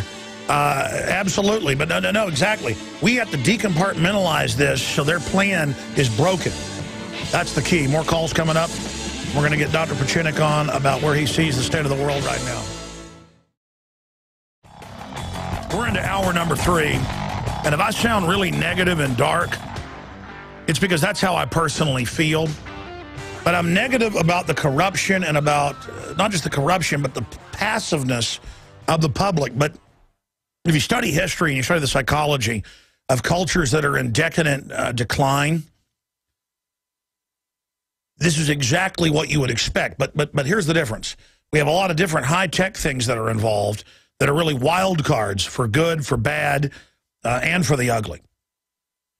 But if we don't get people really concerned and involved and active, this country's done, and the whole world is going to go into war. That's what every major analyst is saying. While we have these disconnected globalists that, you know, follow this whole transhumanist, eugenics-based global governance template, but at the same time, they're busy cheating each other as well. And they're trying to create racial division, divide and conquer, while $85 billion a month is given to private central banks and people like Peter Singer. It's amazing And if we allow corruption to grow, what's going to stop General Electric having Obama shut down 200 power plants every couple of years that they don't own? Massively increasing their profits. See, people tend to think of making profits by going and writing a book or producing a new widget or coming out with a new product that everybody wants. And that's how you innovate civilizations. But in command and control economies, you have insiders that just shut down their competition. And I know I talk about this ad nauseum, and you notice that the former head of the Office of Management and Budget, David Stockman, that's one of the most important offices economically in the federal government under Reagan, he has come out and said, quote, "We've been lied to, robbed, and misled." And he goes on to say in an hour-long TV interview that there's an authoritarian takeover happening. What did the head of the Dallas Federal Reserve say 2 weeks ago? What did the head of the Kansas City Fed? And I mean, these are insiders, but they understood. They said crony capitalists have taken over, and they're basically using economic warfare to shut down their competition. And now the communist Chinese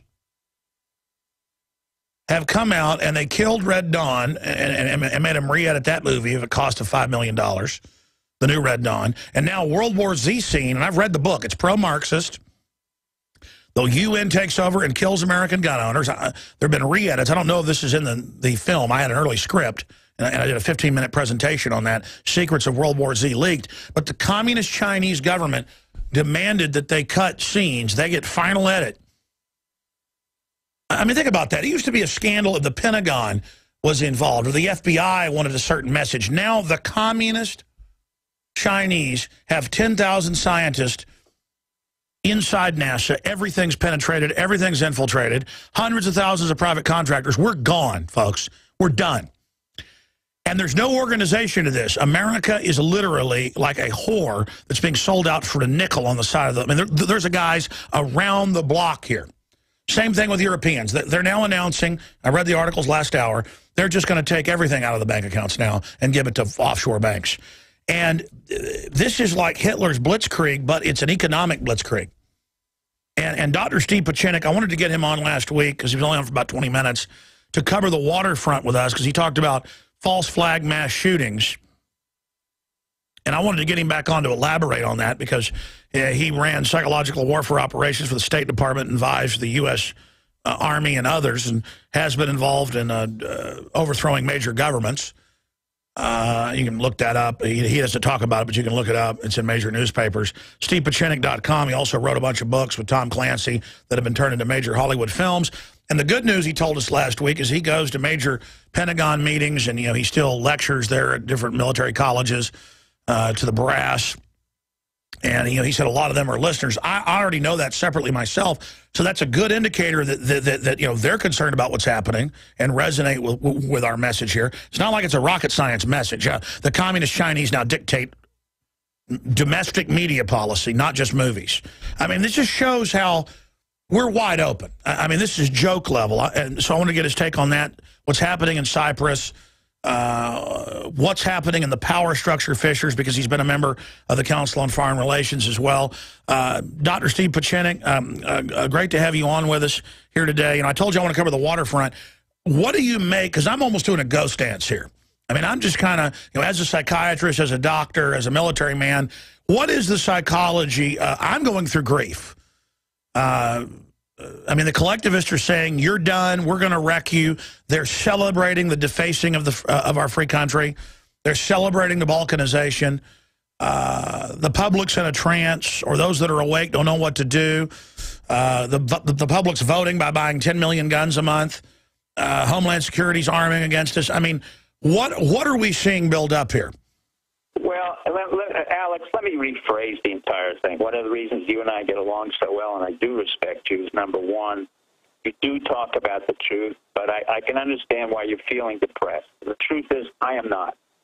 Ironically, as much as you know and as much as I know, let me rephrase it to your audience so you'll understand why I'm not depressed. Absolutely. Hey, Doc, your cell phone or your landline's breaking up a tiny bit. Can you talk right into the receiver? My cell phone. The truth of the matter is I am not depressed. Several things happened today that I think indicates The American public is listening to you, and they're listening basically to their own hearts. Let me give you an example. Today, the prosecutors who'd done a brilliant job in Colorado and Aurora and had what we call a gag order, that means that no one, including the President of the United States, the defense attorneys, or anyone could talk about the killings that occurred with James Holmes when he killed and had killed 12 people and injured 58 in the movie theater in Aurora, as we well know. He was given the death sentence today. Now, that may seem bizarre to most people, but for me, as someone who has run a unit for the criminally insane for over several years in the military and at St. Elizabeth's Hospital, this is a very important landmark for the American public. What it says very simply, it's not about gun control, it's not about mental illness, it's about a system of law, at least at the state level, where you do have the death sentence. And if you go in and you kill people, they don't suddenly talk about gun control. What happens is, if you don't give the individual a label, as they did in Sandy Hook, where they said he has Asperger's, which he didn't have, and a person existed in Mr. Holmes that did not exist in a new town, and a whole story was fabricated by FEMA in Sandy Hook, where it was not fabricated in Aurora. What happened in Aurora is that the people of Colorado spoke, and they said it's enough.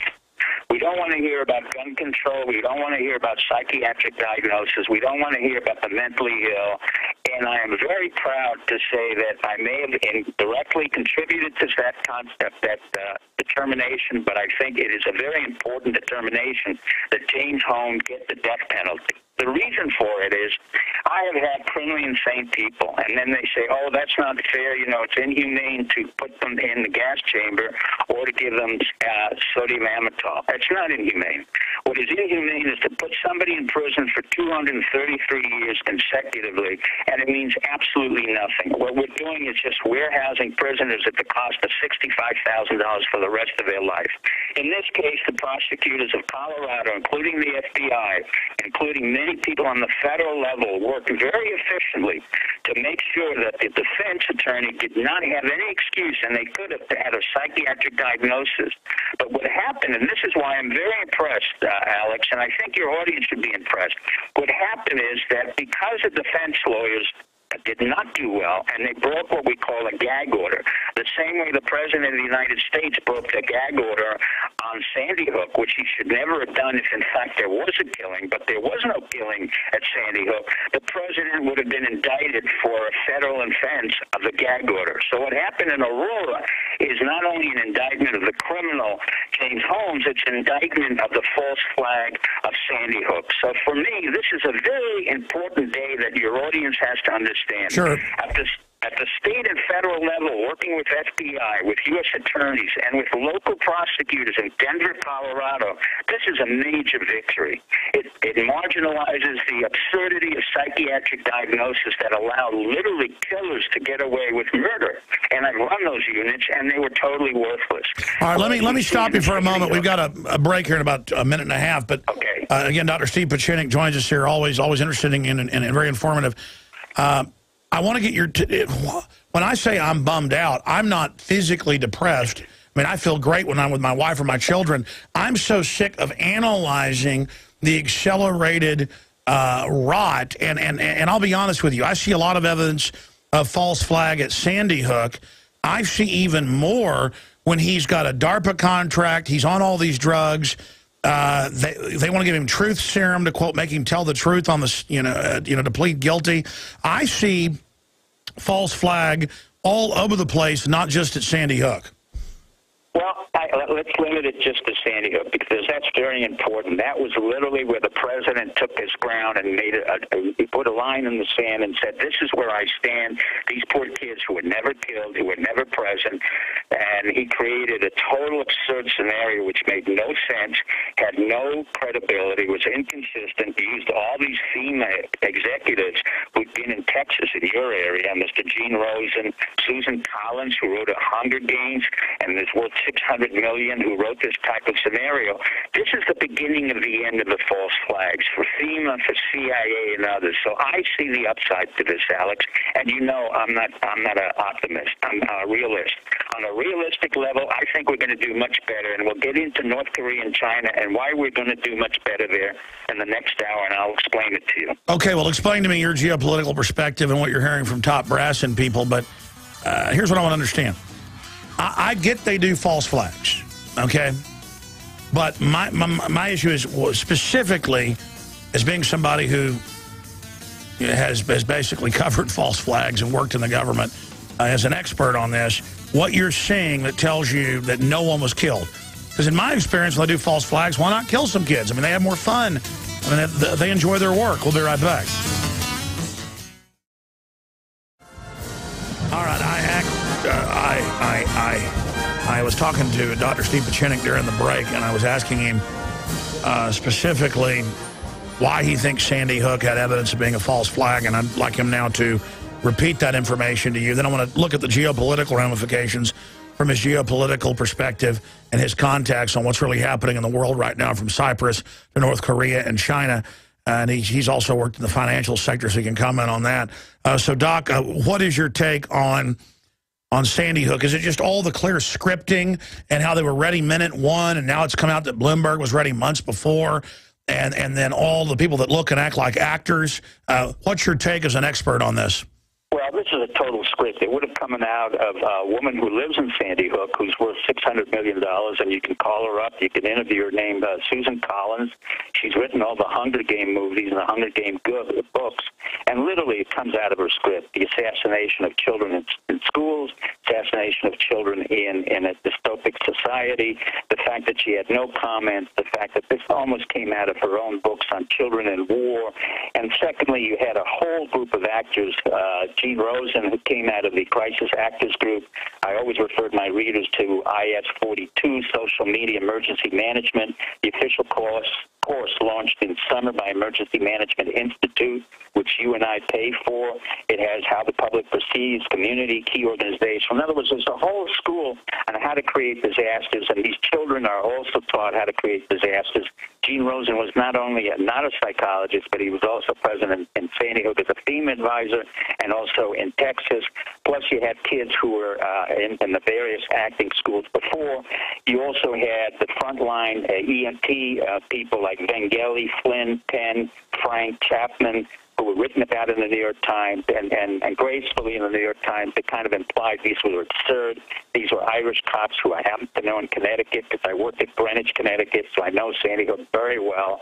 It's a white, very wealthy community filled with guns and alcohol, but there is no evidence of a murder or a killing, and in fact what you had is a violation of the gag order, which is a prosecutorial evidence, and everyone violated the gag order, as in contrast to Aurora, where the president respected it, the prosecutors respected the defense attorney, and here you had a scripted story about some kid who had Asperger's, by the way, which is not a psychiatric disorder, which does not have an increased proclivity to killing, which did not have any history other than the fact that he had guns and his mother gave him guns and alcohol. Absolutely absurd, inconsistent, irrelevant, and very dangerous for us. Well, if you're going to stage Fast and Furious to blame the Second Amendment, why not do that? And Obama urges quick adoption of the UN Small Arms Treaty today. This is all happening right now. Why do they want our guns so bad, Doc? Because Obama's a very ineffectual man. From the day one of the reasons I continually said I voted for Obama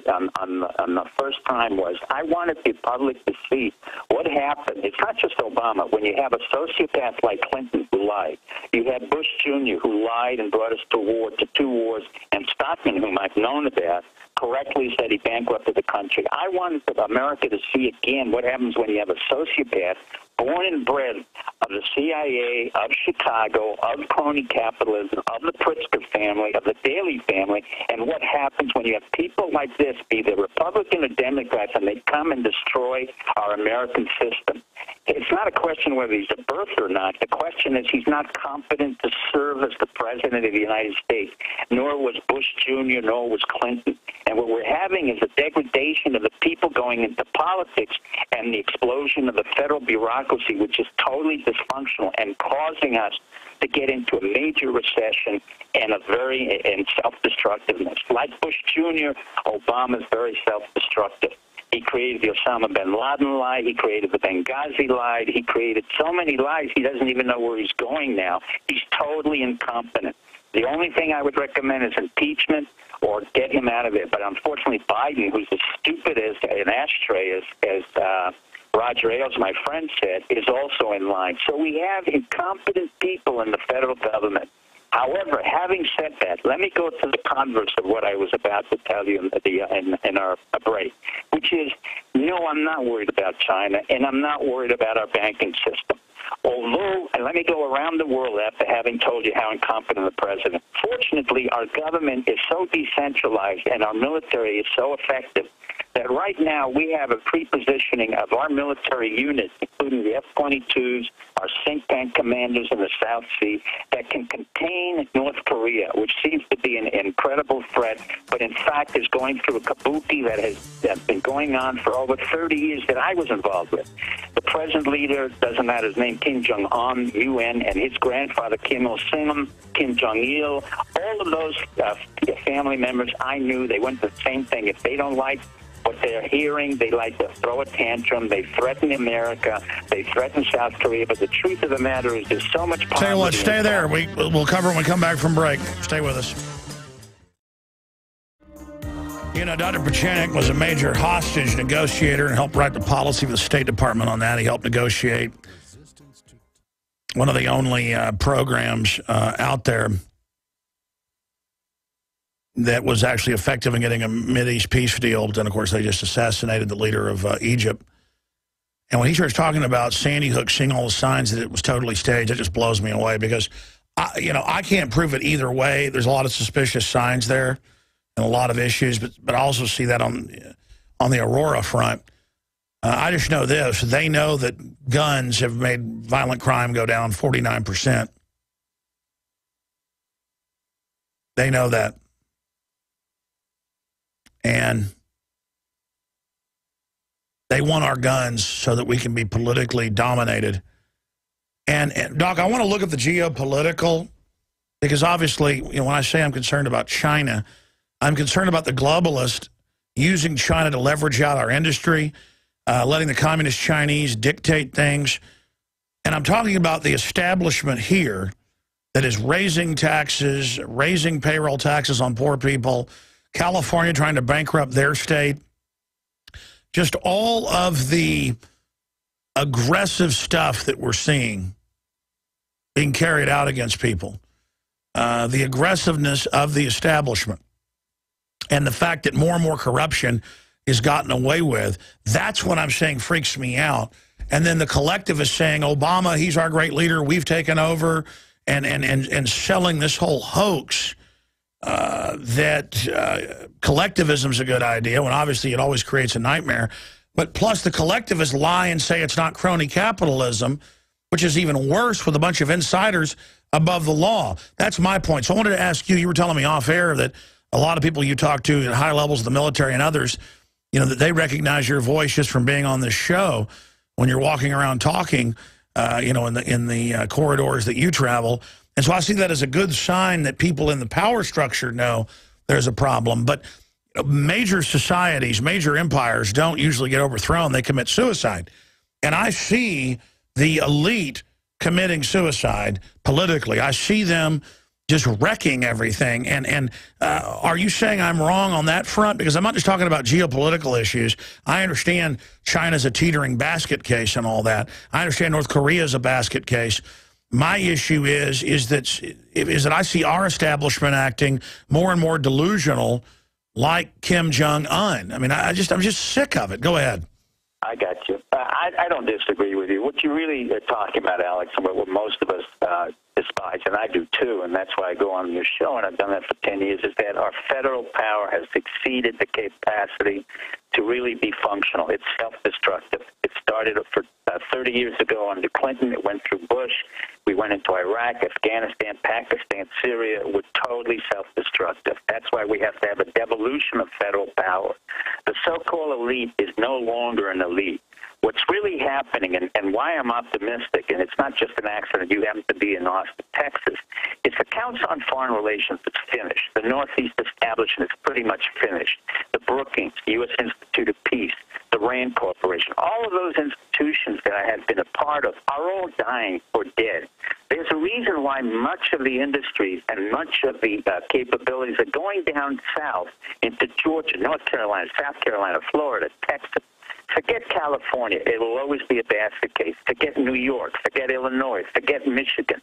There's a demographic shift that's happening by nature of the fact that we have to have areas where we don't have taxes at the state level, at the local level, and where local communities are really functioning. And we see that in many of the major states. So I'm not that pessimistic as you are. Do I see crony capitalism? Absolutely. J.P. Morgan, Jamie Dimon, I've been after him over 10 years. I think he's a disaster. I think J.P. Morgan should have been in prison. The whole bank. I think Goldman Sachs, Blankfein, Rubin, all of them should have been in prison.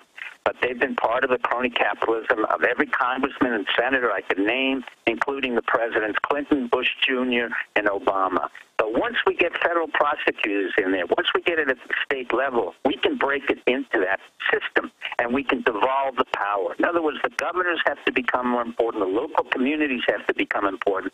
And in that sense, when you really understand America, having lived in Montana and other states, you see that the real power, you don't call the federal government to have your sewage system cleaned up or built. You call up your local commissioner. And that's the power in Texas. And we say in Texas often, and I remember working for Secretary of State Baker, you have the Republic of Texas. I mean, the governor wasn't kidding when he said, I can secede from the Union.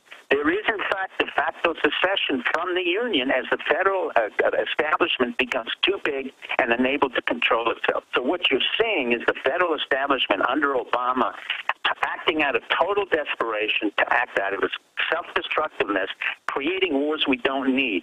Now, the contrast to that is we're going to put in the local rule, which is a very important rule that limits the amount that bankers can charge and will break up their actions on the derivatives and the options and the repos, all these fancy things. I had been an investment banker. My job was to take down Kidder Peabody in 6 months. We took down $600 million, and we cleaned it out. In 1986, I was brought in by the S&Ls in Maryland. I cleaned out the entire S&L system and all of those in the Resolution Trust in the 80s. We cleaned it out from Maryland all the way down to Texas. And by the way, it wasn't an accident that the S&L scandal was started by Neil and Marvin Bush. So you got a lot of your Texas boys getting us into trouble on the other end, and then our Texas boys getting us into trouble on the federal end. So you got to clean out your own house down there. But I'm much more optimistic because we're a big country, and we have a lot of resources. And at the local level, you cannot take our guns away. You can dream about it. You can put whatever you want in legislation, but Nancy Pelosi and all the others who are liberals, who are very wealthy crony capitalists from Maryland and from San Francisco, they can dream on, but there's never going to be legislation to take away our guns. There's never going to be a capability to take away our guns. There's never going to be an ability to act at the local level. That's why we are a huge local country, and we're based on local values and local principles. That's why we're so diversified. The other part of it, ironically, even though you feel very depressed and really, concerned, and I understand it, we're doing better than Europe. Let me give you an example. Cyprus has always been known to many of us in the national security area as a dumping spot for black money for the Russians. Putin did it. All the oligarchs did it. Basically, these were Russian Jewish oligarchs who came in under Yeltsin. When we broke up the Soviet Union, we made a mistake. We should have gotten rid of all those guys, but they were giving out, all the ex-KGB guys were giving out parts of UCOL, of Gazprom, all the basic companies, and they didn't know how to run it. The Russians, by nature, are not great managers. By nature, they're very good at mathematics. They have a great education system, but they're corrupt. The system is corrupt. Now Russia has to deal with a system that's corrupt, but we're maintaining Russia and Putin. And how do we do that? Because the people down in Texas, if they maintain the price of gas and oil at $60 to $70 per barrel, then Putin stays in power. If we want to take him out of power, we bring it down to $40 and $30 a barrel, and he's out of power. Why? Because the only thing that sustains Putin and the oligarchs in Russia is our ability in the Texas area and in Louisiana and elsewhere to maintain the price of oil at about $70 to $80 or $60 to $80 in that range, because then he can sell the gas to Germany. So what happened in Cyprus? What really happened in Europe is that it was a war between France and Germany. It wasn't a technical war, but but it was the old war, World War I, World War II, but now this was a financial war. France made an attempt through the Maastricht Agreement in the 1950s and 60s up to 1980 when I was in France. I knew this wouldn't work, and France tried to corner Germany by saying we're all going to unify, we're all going to get away with our printing presses, and we're going to get one currency called the euro. It never worked. The reason it doesn't work is because each country needs its own printing machine in order to get out of deflation. And what happened in effect was that Germany under Angela Merkel, who came out of East Germany, we knew a lot about her because her father was a Lutheran who worked with our CIA. And by the way, Putin was trained by the East Germans in the Stasi, and he was more German than he is Russian. So Angela Merkel and Putin are very close together. They understand the problem, and Merkel has been intimidating France, Spain, Portugal, and Italy to such an extent that she's forcing them to get into an austerity program where you already have unemployment of 25 to 30%. That means millions of young people are out of work. Here in the United States, we have an unemployment of people who are not working fully, but we're able to bring up our machinery very quickly because we're based on one concept that no government and no amount of legislation can get rid of, and that's what I believe in, and you believe in, Alex, and our people believe in, and that's entrepreneurship. We're a country based on individualism, entrepreneurship, and the ability to take risks. Europe is not. There is not one country in Europe, and I've been through all of them, that's based on risk, on calculated risk, and the ability to start over again. Sure, but let me ask you this question. I mean, it's a big deal to have the globalists so invested, the Anglo-American establishment in China, to where now they openly control what can be in movies and things. And I'm saying long-term, or even in the midterm, where do you see all this going? Well, honestly, you know how critical I've been of our presidents, but I've never been critical of our country. Number one, no country is in worse shape than China, my dear friend. And I say that with glee because I know the Chinese since the days of Deng Xiaoping and Jiang Zemin. They have now a technocrat who spent time in Indiana, Xi Tong. And the problem with China is two things only. One is political stability, as you said on your radio, and I've said it repeatedly. In a good year, it's a good year in China, you have over 75,000 riots on corruption alone. This year alone, you will have over 150,000 riots that have to do with corruption. The second biggest problem for China that they cannot geopolitically fix and that will damn them to the end of their civilization, and they know that. That's why they're in trouble, and that is water. No one has the water in China the way we have water in the United States. We have the Mississippi, we have the Ohio, we have all our rivers and mountains. In China, you only have one major river.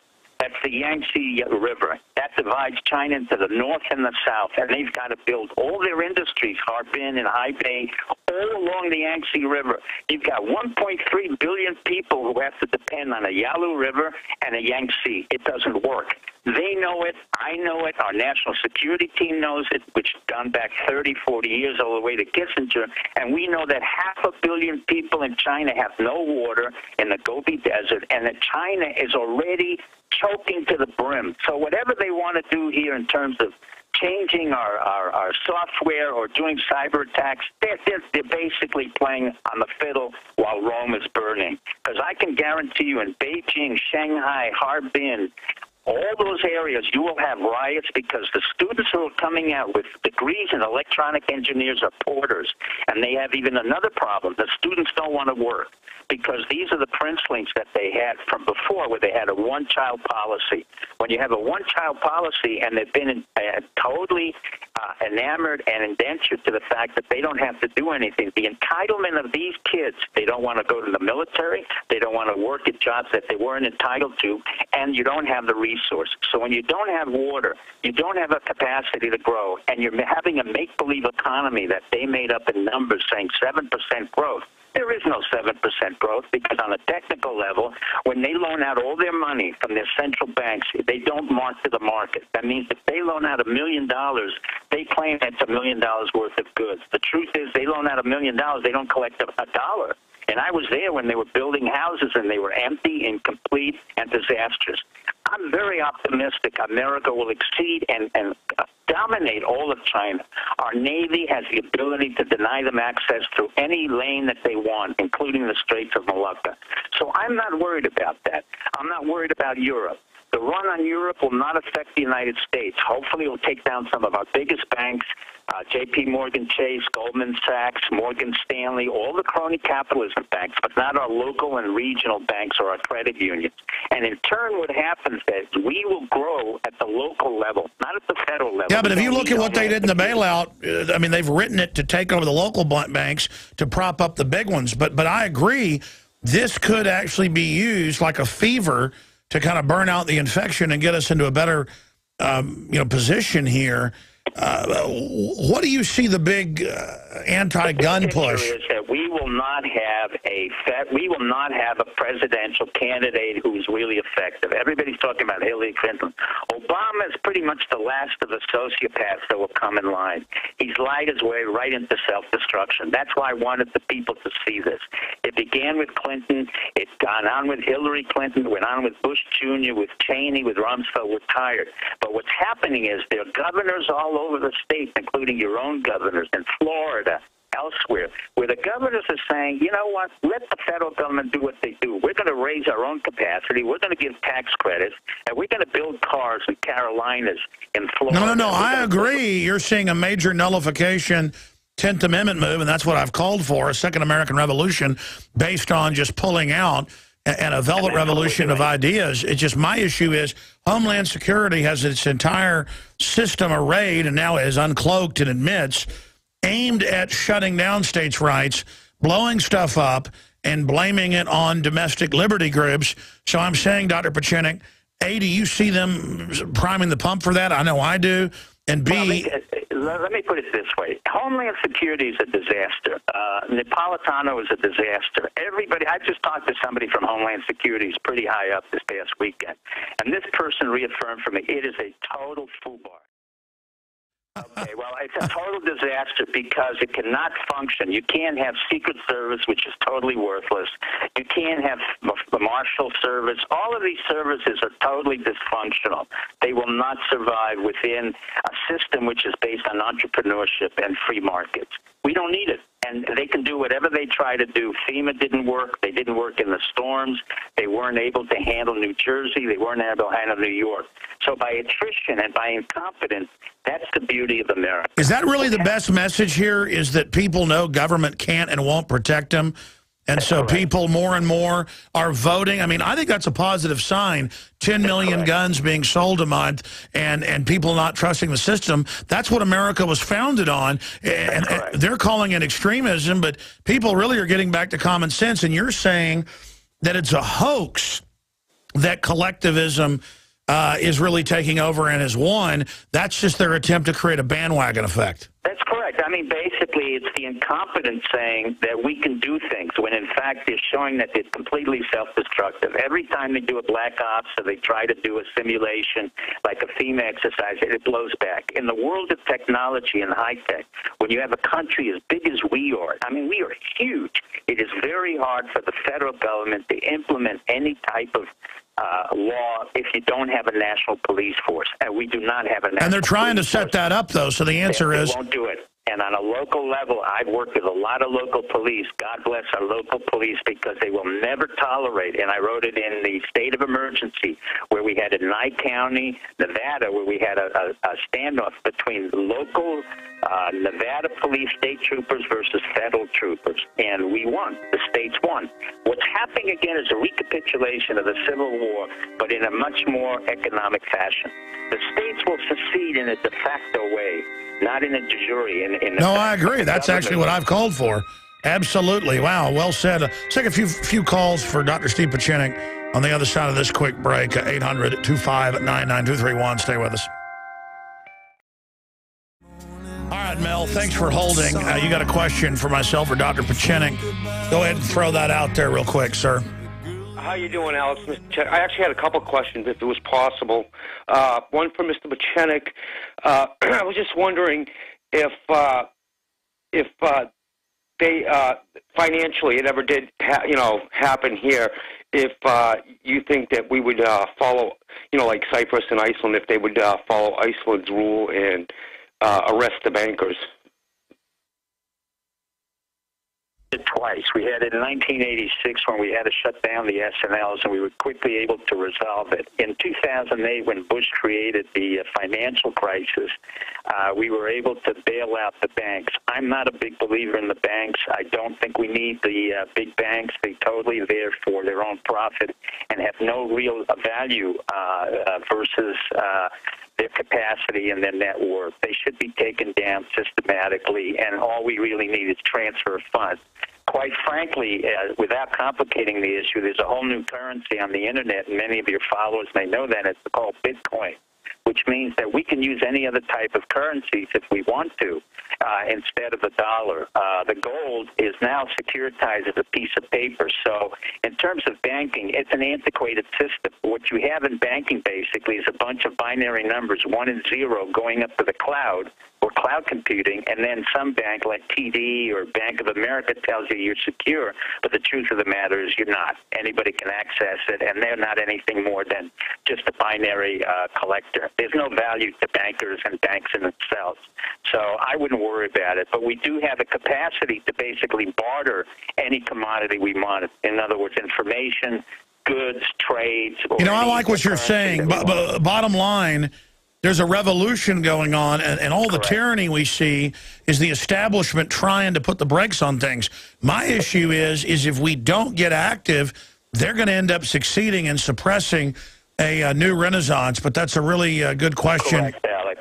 I agree with Alex. I think there is a revolution going on all fronts, banking, entrepreneurship, and business. But I don't think this government will succeed, or any federal government, because by nature they're there to please each other, and they're totally incompetent. They've been there for 36 years. The average time of a senator or a congressman, they're afraid to go out into business. And we're basically an entrepreneur. Are they trying to start a civil war coming after our guns? Well, I think they don't even think of that in terms of a civil war. If they did, there would be a civil war, but they can't even, this is not Abraham Lincoln who created a civil war, what I call the Northern Invasion. I mean, he's deified. I don't particularly think he is a great president. I think he was what was said about Wilkes Booth, sex tempus tyrannus. He basically suppressed our freedoms and created an aggression to maintain the viability of the republic in order to have railroads and to have the North-South trade agreement where the North basically dominated the South. So that type of situation will not occur again. The South is far more dominant at this point. The factories are occurring in Texas, Carolinas. No, but you're right. The so-called left authoritarians, they fantasize about a new civil war. And MSNBC, I called them the new Ku Klux Klan, and it made huge headlines because all they do is talk about race. And the Klan was a Democratic Party group around race. The Democrats now are trying to base everything on racial division, hence Ku Klux Klan. Well, I get what you mean, but I don't think there's any validity anymore to Republican or Democrats.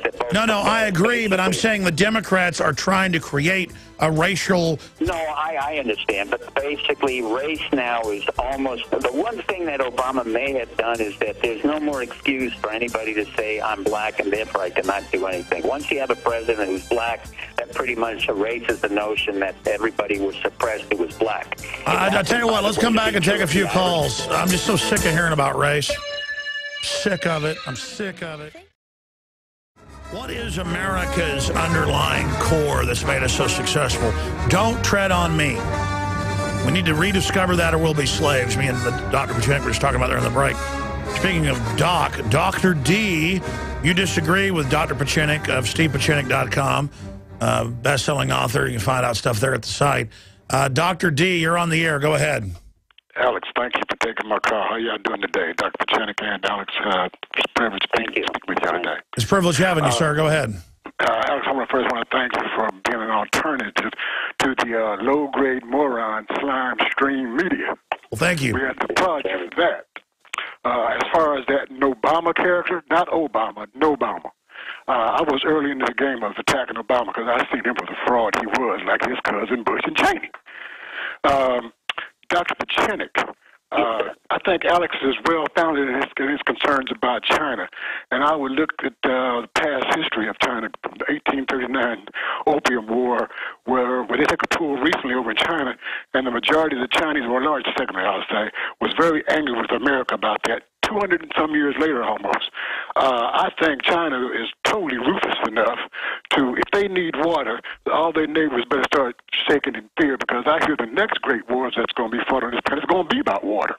And it very well we started in the South. Dr. D. But let me just stop you here. The issue for water for China will not be directed towards us. It will be directed towards another country. But you hit on a very good point, Dr. D, and that was China's next war, if there is to be a war, and it may well be a war, will not be with the United States. It will be with India, because the only source of water that China has is in Tibet.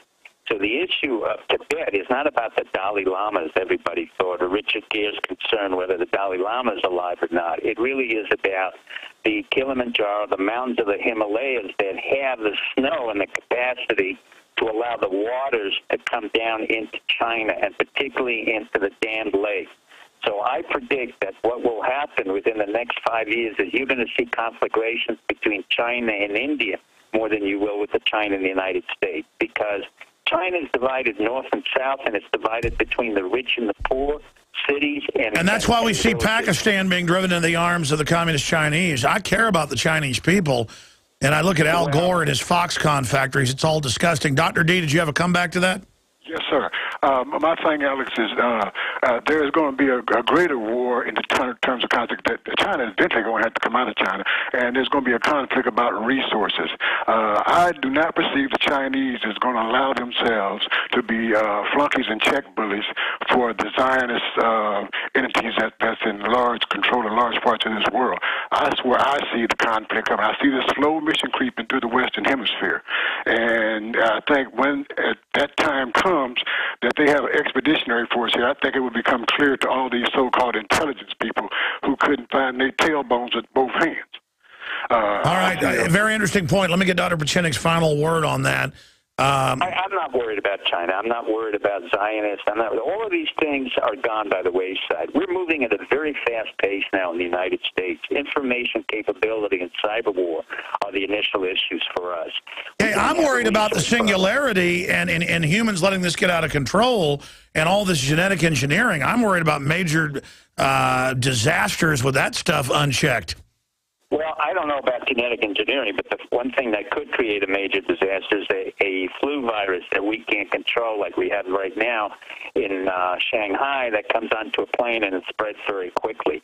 But we can't look at disaster scenarios. You go nuts if you look at it all day long. What you have to look at is basically why we are so big and capable of growing so quickly and changing. No other country can do that, neither China, India, Russia, or anyone in the European all right, listen, very thought-provoking talk. Thank you so much. Dr. Steve Pieczenik will say bye to you during this break. Tonight, 7 o'clock, InfoWars Nightly News, a lot of key special reports. I'm just trying to get people awake and not just watching television or playing video games or watching sports all day, because the world is rapidly changing, and I want to remain free. I want you to be free. That's our bottom line mission.